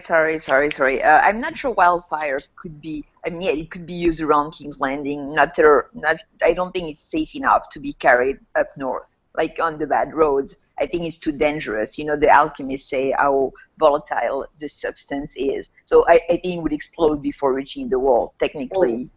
What's to say not all the people just go to King's Landing where that's at? You know what I'm saying? I mean, the wall at that point in time is probably already gone. So you got everybody flooding to King's Landing, because that at that point in time is probably going to be the safest place for them. I don't know how well protected Flea's bottom is. It's not, but they have to be inside the walls. Yeah, but King's Landing is not going to open its walls to the entire. But you seen what Remember, like Tyrion- during the wars of the 5 Kings, they closed the gates because of the massive population influx, and they couldn't feed them. So yeah, and that was just, I mean, that was I'm not just saying they have war. to feed them. I'm just saying that the people are going to feel more protected being there. Oh yeah, I agree Because- to that. They would try to go there. Yeah, but if you got enough of wildfire plus the 3 dragons plus for Valyrian stone and everything else, the whites are going to get defeated. They really will. They're not going to be able to beat these people without having something superior over that. It won't work. Maybe they know how to kill dragons. They can aim at their eyes real well. Yeah, but Hit them like Dothraki. No, man, that's like Children of the Forest knowledge. yeah, Oh, well, they might have the same knowledge. Who knows? We don't know if they know. But I did have a reason why the whites started coming now instead of previously. I think it was T-Baby's question. It's because the Grand Maester conspiracy finally killed the dragons, and they've finally been able to recoup and take that magic out of the world. And now they were already coming, and they need to capitalize on the situation before these new dragons, the 3 new dragons, bring even more magic into the world. So it took them like 150 years to come up with this plan. That's like Doran Martell. I think the white. I think the others are actually really. They're very just. Yeah. Well, 150 years of sacrificing not Craster's babies, but just wildling babies. What, you think Craster's the only one that has this fucking Yeah. mutual agreement with them? Yeah, I agree. That's the origin of the big bad boys. Yep, You know what I'm saying? Is wildling children. Okay, so yeah, 150 years in would probably make sense. Okay, 150 years of getting the bigwigs, like the one that John fought, you know, the one that Sam killed, okay? Like those guys, you know, so, or like, I'm talking show-wise, you know, like the big boys. 150 years to get enough of those, and then to just go through and just start killing people and just raising them as whites, just raising them as whites, raising them as whites, raising them as whites. 150 years, you have an army. You have a huge army. And then you can pull the dead up on that. Yeah, definitely. I mean, that's their whole point. The whites are doing all of the fighting for them. Like the White Walkers are the Tywin Lannister of the whites. But there's a whole lot of them. That's the thing. Exactly. But Bunch the of thing is, Tywins. like I said, like you get how many Valyrian swords do we know of? 6? Right now, Right? 5 or 6. Yes. There's a Not few other that ones. There's many. like also like Valyrian daggers, just Valyrian axes, Valyrian. Yeah. Yeah. And you still have Robert's Warhammer somewhere.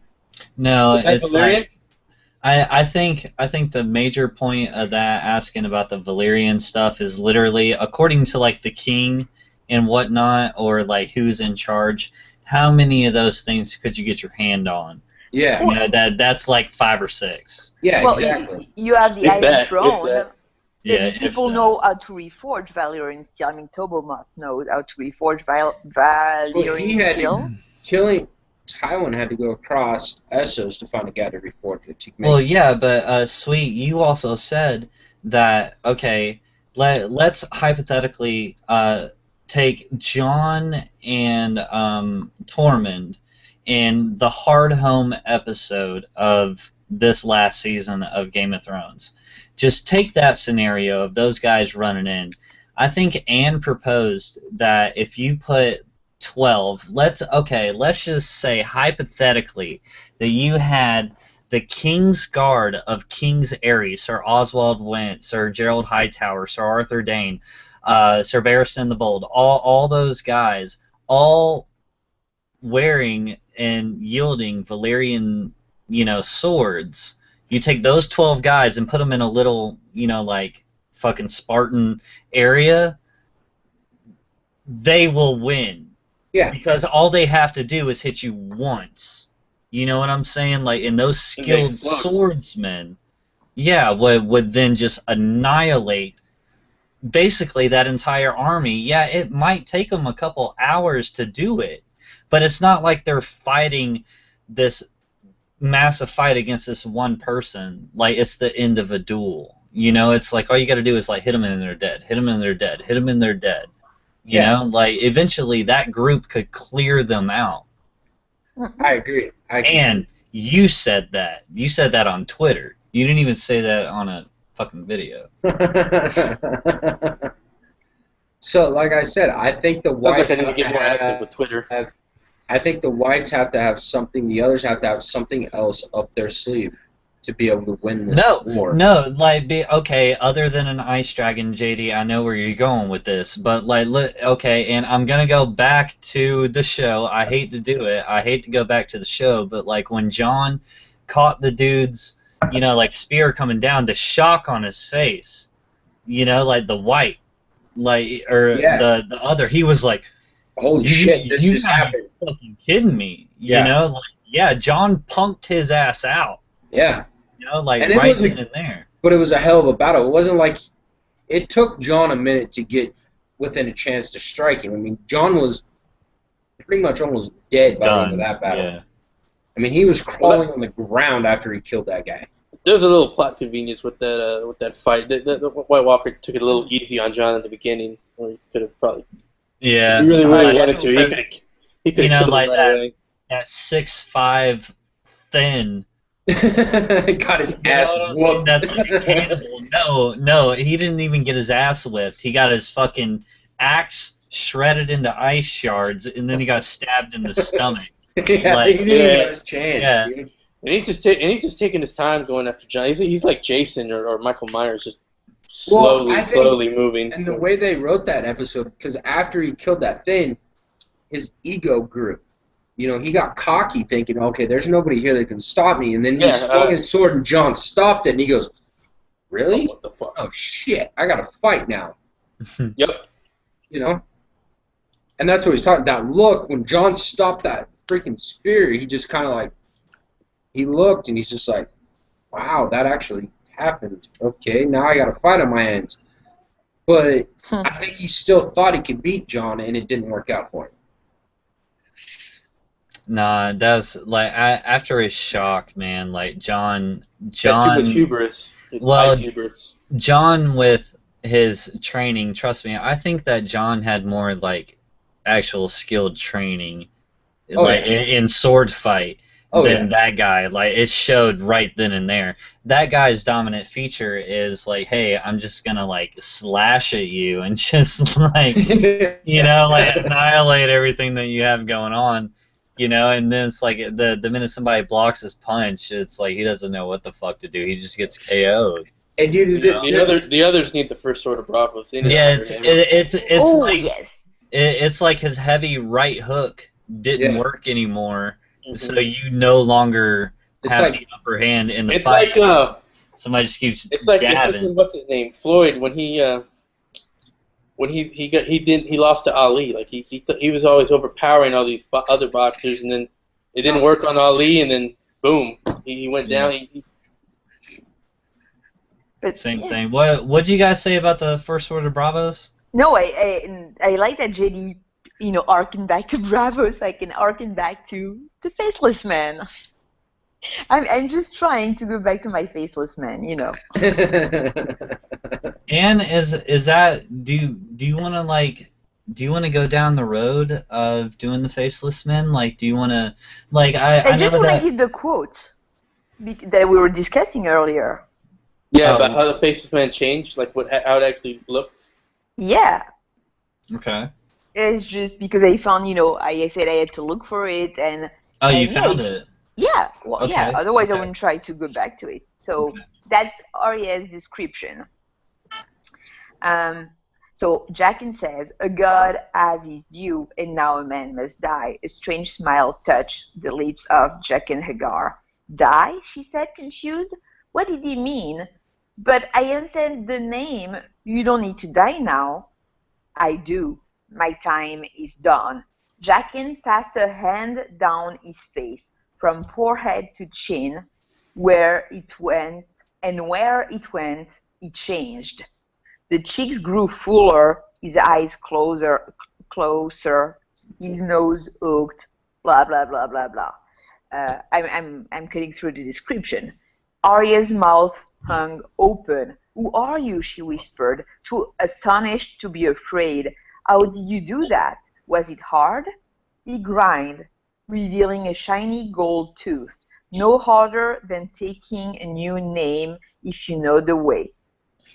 So now taking the face, like no Bolton skin, like skinning thing, the way we see happen in the House of Black and White. Here it's really like CGI face changing.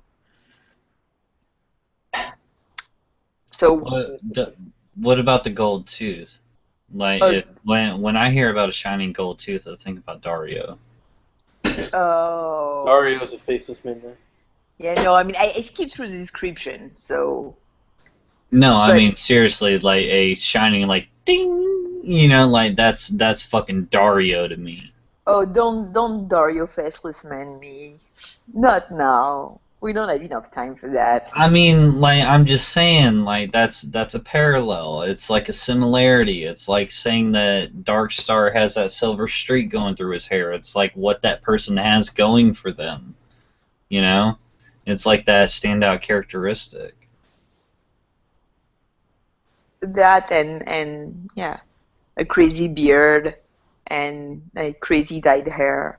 Yeah, so Balon actually didn't die by a faceless man, but he is a faceless man that is actually teaching Arya what to do, but is secretly Dario, who was in company with Daenerys Targaryen. You're breaking my heart. Took his face too as well.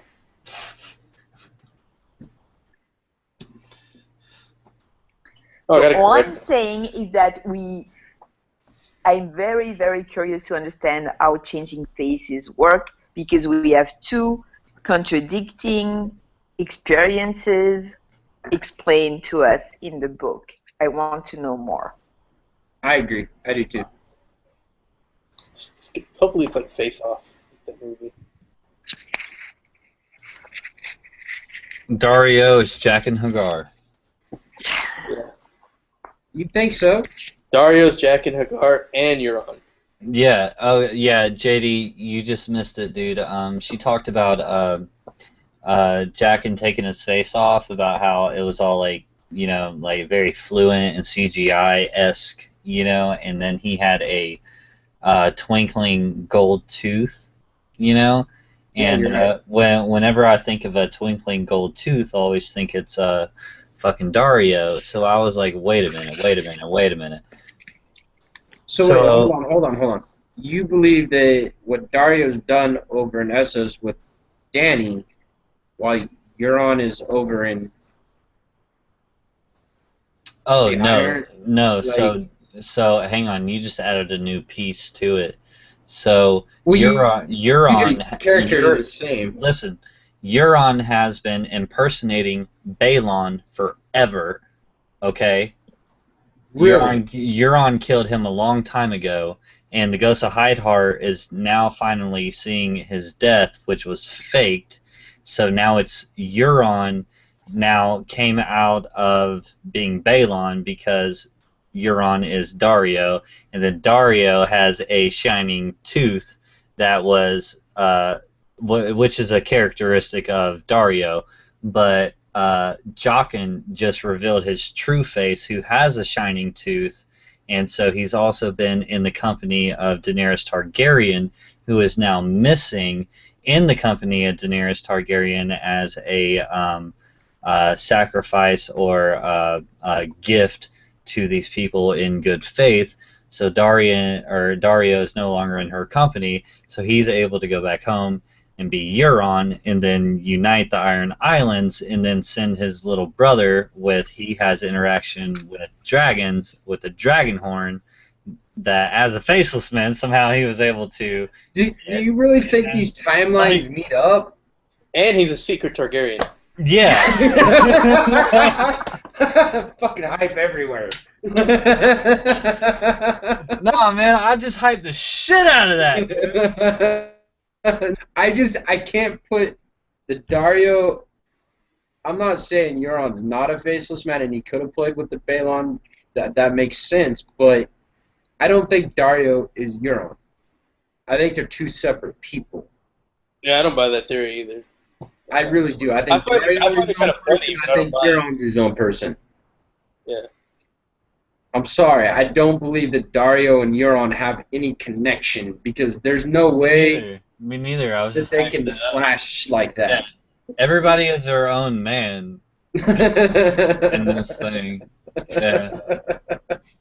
But I do like the theory of Euron being Balon. That's something I've never heard before. That's pretty cool.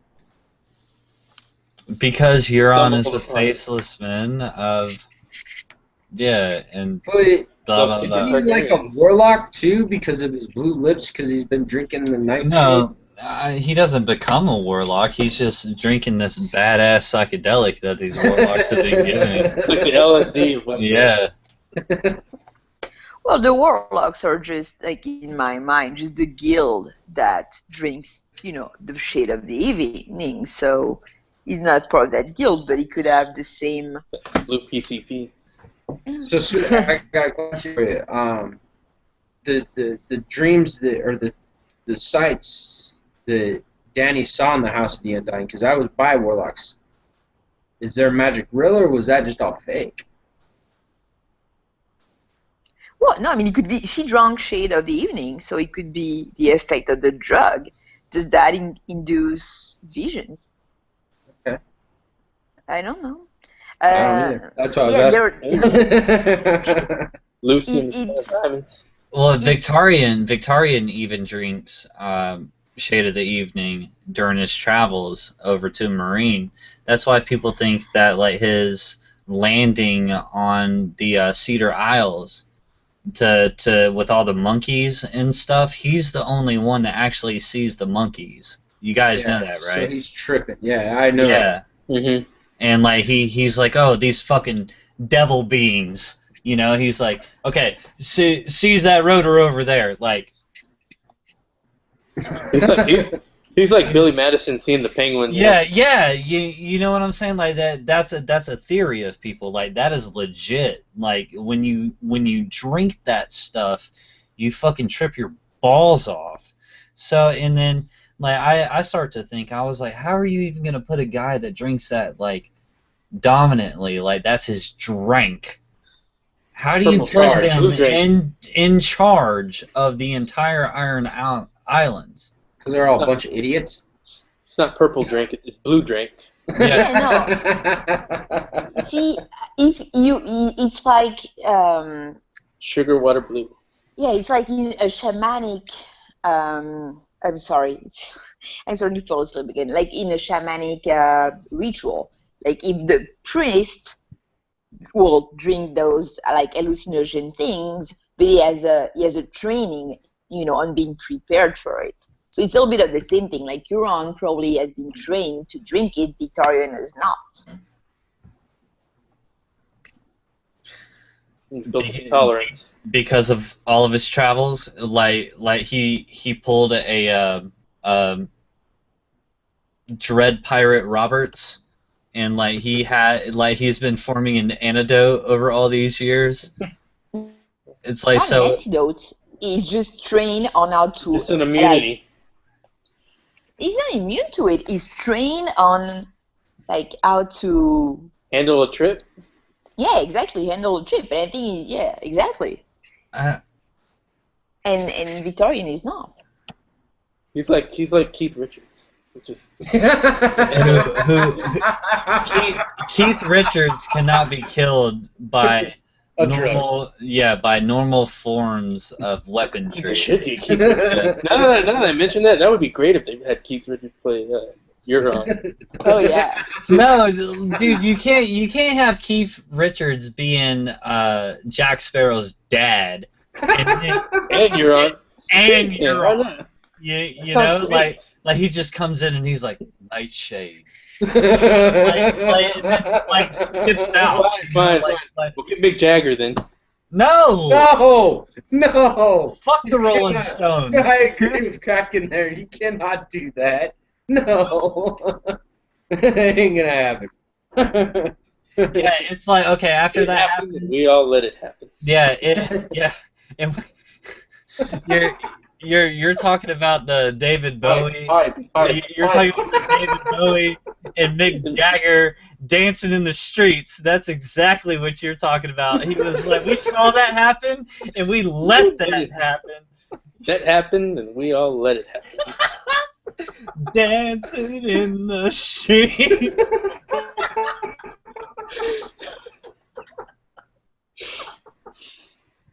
But there are a couple of instances of different substances that the Streets of ecology. Right. Back to reality. Right. Sorry. No, No. go ahead, Sweet. No, you're I'm right. the one who's sorry. I You're told you I right. have no sense of humor, so I suck with jokes. But no, okay. When also Shade of the Evening, when Danny describes it, she describes the taste first, and now it's bitter at first, but then it starts like tasting like all the things she liked when she was a kid. You remember that? So other things that like other instances of something that brings like smell or taste memories of childhood things, I think we have the Georgian paste. I think Blue also pill, Arya has that kind of experience in the House of Black and White. Right.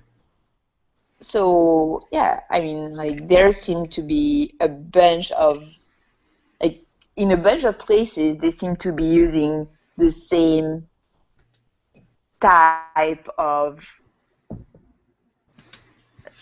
No. substance, to like open your third eye. No, I just think okay, go ahead. I just think that George took drugs one time in his life, and he's just redescribing the one George- time. He is a 60s guy. He is one of those. He is in the right time. He grew up in the 60s. He probably has been tripping on some LSD. That's probably where he got all that from now that I think about it. I mean, Like, like, yeah, I was just kind of He cracking. has a bad joke. trips and he starts like writing House Warlock chapters, Euron chapters. I mean, like, Probably what's taking him so long to write. what Not having enough would have been beneficial on his side is if like he would have described them differently. Like this is, these different kind of hallucinogenics and stuff. Like this is how, psilocybin and mushrooms would have been. This is how LSD would have been. This is how peyote would have been. Like in all of these different things. Instead of describing the same trip or drug taking experience over and over. That makes sense. Yeah. I mean, I'm sorry, all of them are very different to me. Because I've done all of them except for peyote, so sorry everybody. I've never done any of them, but I've heard. Yeah, fucking, you would be the steamboat. Yeah. Yeah. Be Your float- mom is gonna watch that. Yeah. Who? Mine? Yeah. Yeah, yours. I know. No, I mean, this is like 18 hours long. I don't think she's tapping in for, that much, so. She'd be like, the first 5 minutes, she's like, yeah, my son's a dork and does, like, book reviews with, like, other people all over the world. Whatever. Yeah, she's like, way to go, guy. Just know that you info know. is now out there in the world, and it's gonna get back to your mother's ears, son. Well, no, I mean, hey, if she lasts this long, like, Mom, I love you. Like, I really do. Like, I wouldn't be doing this if it wasn't for you. So, like, Right, come thanks on. for Hey, creating me. at least I'm at home talking with my friends all over the world instead of, like, running the streets. You know what I'm saying? Or redoing the trips. Yeah, or redoing the trips. Yeah. At least I wasn't documenting what I was doing at the time, okay? Like, I'm not writing this shit in a book or Yeah. a story. Making somebody else deal with it. Or it's like fucking next week. It's like the title of the video. It's a live event, but it's like 30 minutes in, and like that's the title of the video, and everybody like jumps in. They're like, "Hey, what's going on, guys?" And we're like, you know, it's just like staring at like, you know, like, is this real? Is this real right now? Damn, I got to stay up. Oh well. Nah, man, it's like almost 4 o'clock for me, man. It's 2 o'clock in the morning. I gotta Yeah. be up at 4:30 in the morning. So yeah, I'm just staying up now. I'm gonna take a nap. Yeah, I'm gonna go to sleep So so, we're I can seeing- actually go to work. But sweet, Yeah, I got I'm still going to work. I just won't get any sleep. So we're saying goodbye to everyone? No. sweet. Is there something that you wanted to like finish up and you know? No, I'll keep everything else for the next discussion. All right. Which we still don't even know what the next discussion is. Hell, hey, we the can merchant's man. yeah, we can have a random ass get together at the drop of a hat. Apparently, Yeah, today. Yeah, this is proof of it. yeah. I'm like sitting here. I'm watching TV. I'm like, oh, I'm ready to go to bed. Kraken hits me up. He's like, I'm gonna do a random Q&A. Call you. I'm like, really? All right, fine. Then Steve-O jumps in. Sweet jumps in. Oh Teach- yeah, dude. No, Well, there was only like been 3 awesome. of us, and then like Anne, she sends me a message. She's like, "I didn't know you were doing your Q&A right now." No, I did Like, not say that. why didn't I you didn't. tell me? That's a lie. I did not write that. I wrote something like, "Oh, like, hey, sweetie, I hope you're feeling better." That was what I wrote when I woke up. That was And- like and- 15 you know. hours ago. yeah. And then no, and you just so happened to wake up after I was like, "Yeah, I'm fine." By the way, I'm doing a Q&A like right now. You know? Like it's live. Yeah, like right By now. the way, we're gonna start shooting the shit here in a minute. And she's like, "Oh, well, thanks for letting me know. Let me wake up and everything." I'm like, "No, Anne, don't. Like, no, you don't have to." I have no idea how you read my messages. Apparently, I don't. No, I need. That's a firm. I want to make it, like, say it on the record. That's Okay. not the way it went down. Oh no, I'm gonna tell you this right now, sweet.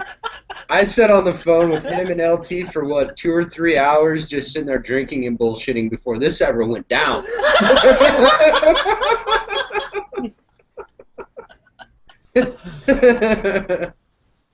we were just sitting there talking and bullshitting and drinking, like having a good night. Well, no, like we were supposed to get Don Willie on here after his Fear of the Walking Dead. And he wouldn't do it. Yeah. He went to bed. So Don Willie, what's up, buddy? No, he's not this far in, man. I don't. He's like, I'm not even gonna watch this shit. He's like these fucking douchebags, right? Like, He's gonna wake up and see like what 3.5 hours. What, yeah. Yeah. what What happened? Fuck is What happened? Kraken doing? Yeah. Steamboat's on there? What? Hey man, I love talking to you in the chat room, dude. It's been nice to actually sit here and bullshit with you, man. Yeah, it's been great. The fucking hype is real. The hype is very real. No doubt. There never should have been any doubt. You still have a challenger, bro. I'm sorry, man. What was I'm- the challenger? You? Yeah. Because I won earlier. Okay. Wait, what? Yeah. You went away for like an hour, dude. Wait, what are you talking about? Dude, on Fear. Sorry, Fear- guys. Yeah. I have to go.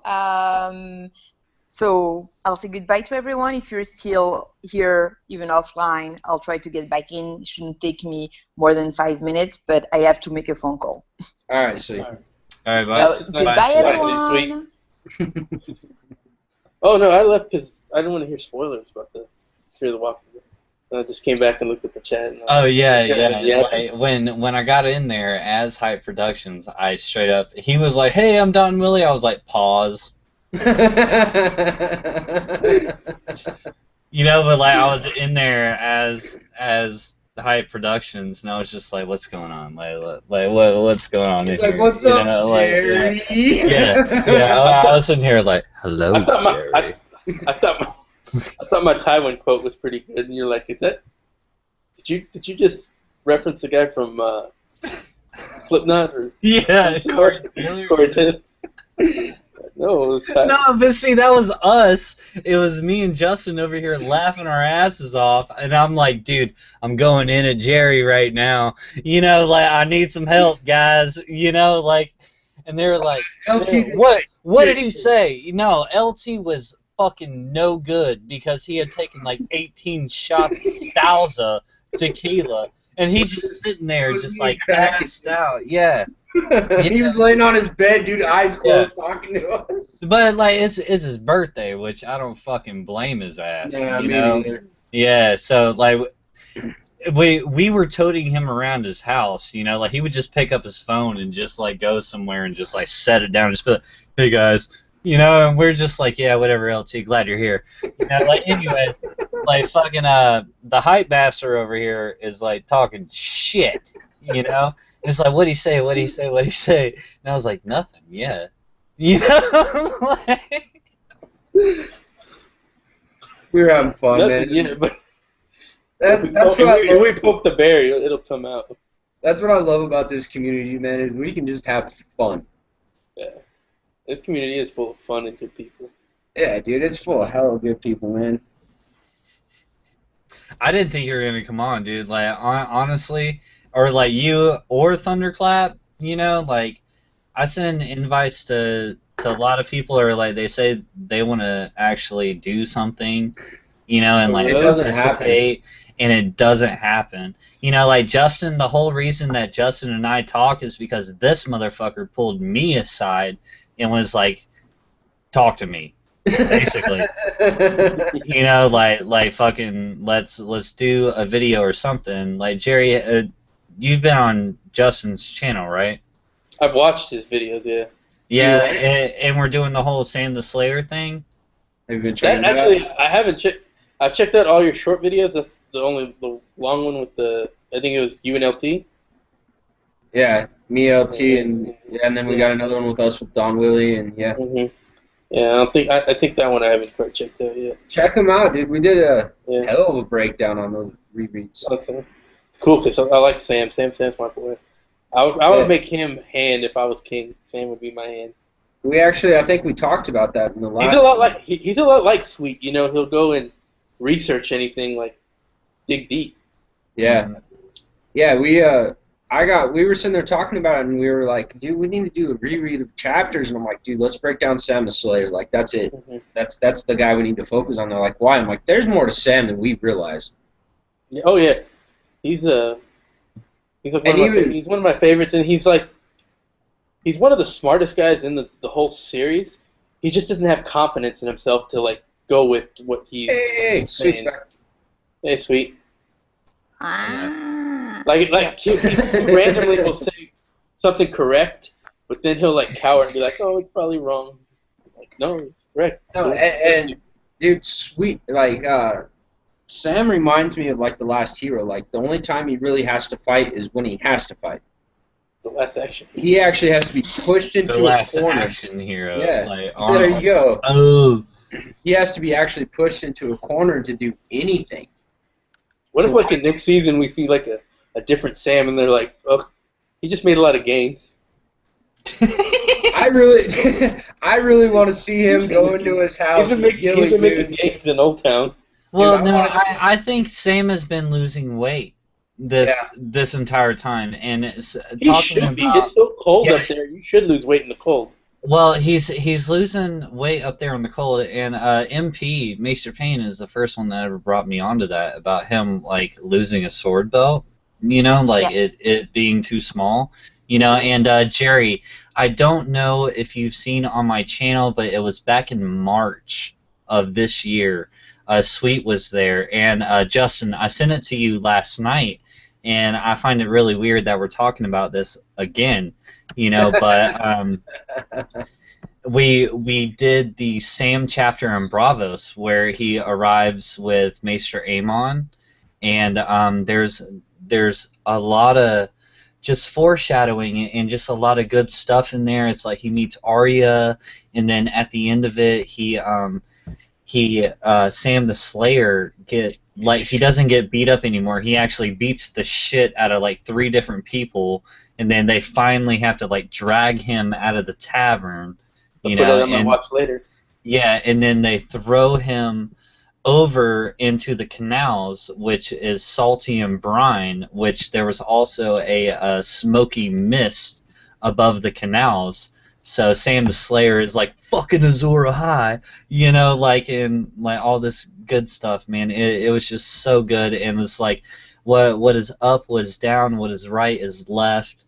You know, like with go him, east, you must go west. Yeah, like while he was underwater, you know, and Sorrow World. no, John Doe picks him up, even though you would call him like Jean Doe or like something. Jean Doe speaks and Jean Doe hears, like see no evil, speak no evil, hear no evil. But John Doe, this random man, picked him up out of the fucking canal and, you know, resuscitated him. What does dead may never die? You know, like just all these different fucking things, like with just Sam. Yeah. Yeah, like Sam goes through hell. Yeah, he does. Like it's just wonderful to think about all of these different things of just this one scaredy cat Craven who's not like. It reminded me of You're American, and I think you may acknowledge this. Courage the Cowardly Dog. Yes. Okay. Mm-hmm. Like Jerry, do you remember seeing that on Cartoon Network? Oh yeah. Like vaguely. I don't remember too much, but I know. Well, I know. I've drank a lot since then. I've smoked some stuff since then, but yeah, you know.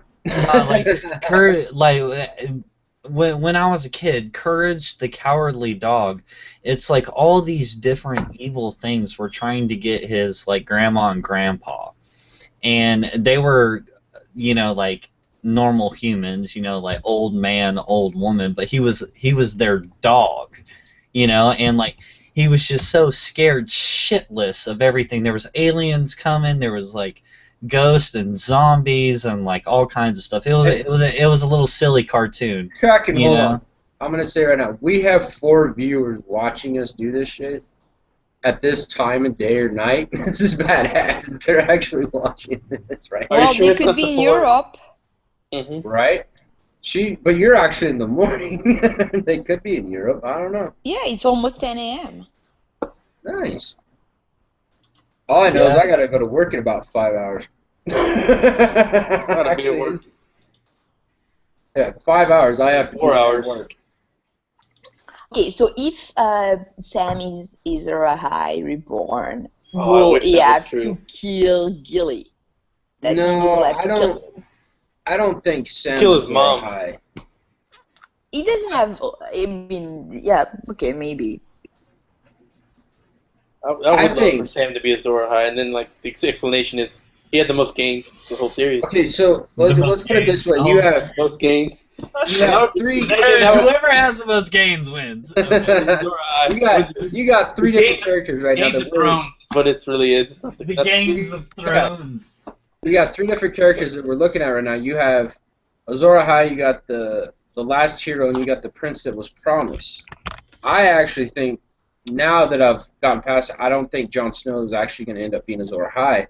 I think he's going to be the prince as promised. I think Sam will be the last hero, but I haven't quite figured out who Azor Ahai is going to be. I think they're all the same. I hear George interchange them way too much to think they're different. Like when I hear him talk in interviews or Q&As, he's always interchanging those names. The three names? Well, maybe not last hero, but he does it a lot with the prince that was promised and Azor Ahai. It might be. It could be the Princess Promised. Could be Azor Ahai. John, if he is the Targaryen and he is the Princess Promised, he could be Azor Ahai. But I still Targaryen Steamboat. I don't think the last hero is the same. I think he's actually his own person. I think Sam's going to end up being the last hero. That would be cool, Sam Celeste. See my doggy? See my doggy? Yeah, you see the puppy. Yeah. So I guess in the show See it'd the have to be puppy? like it'd have to be Lancel as the last, because he makes the most gains in the show. He turns into.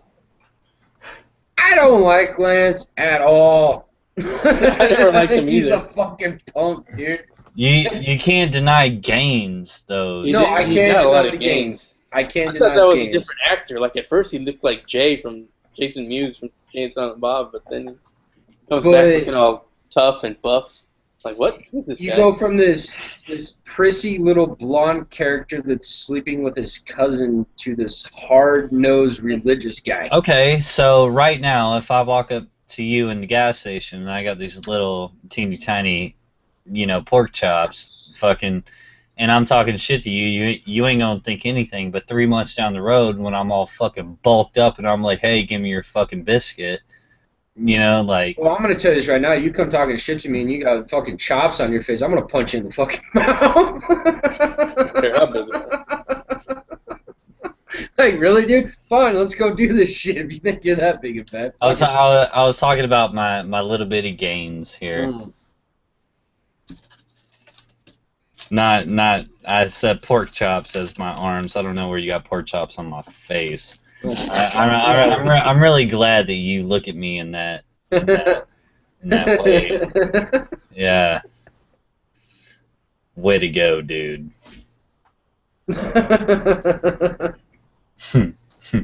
Gaines wins. I agree. Mhm. But I still can't. I can't take him that way. I don't think Lance will be that way. I think Lance was just a tool for the High Sparrow. But he wins in gains. Yeah. But At like, least no, on it's the not show, like, the books, he's all Yeah, frail and pathetic. But he's But all Bill the Blast. Yeah. yeah. But Sam, even on the show, they really haven't done it. But in the books, Sam's gains are immaculate. No, he's Yeah, losing. Sam the Gainer. Sam the Gainer.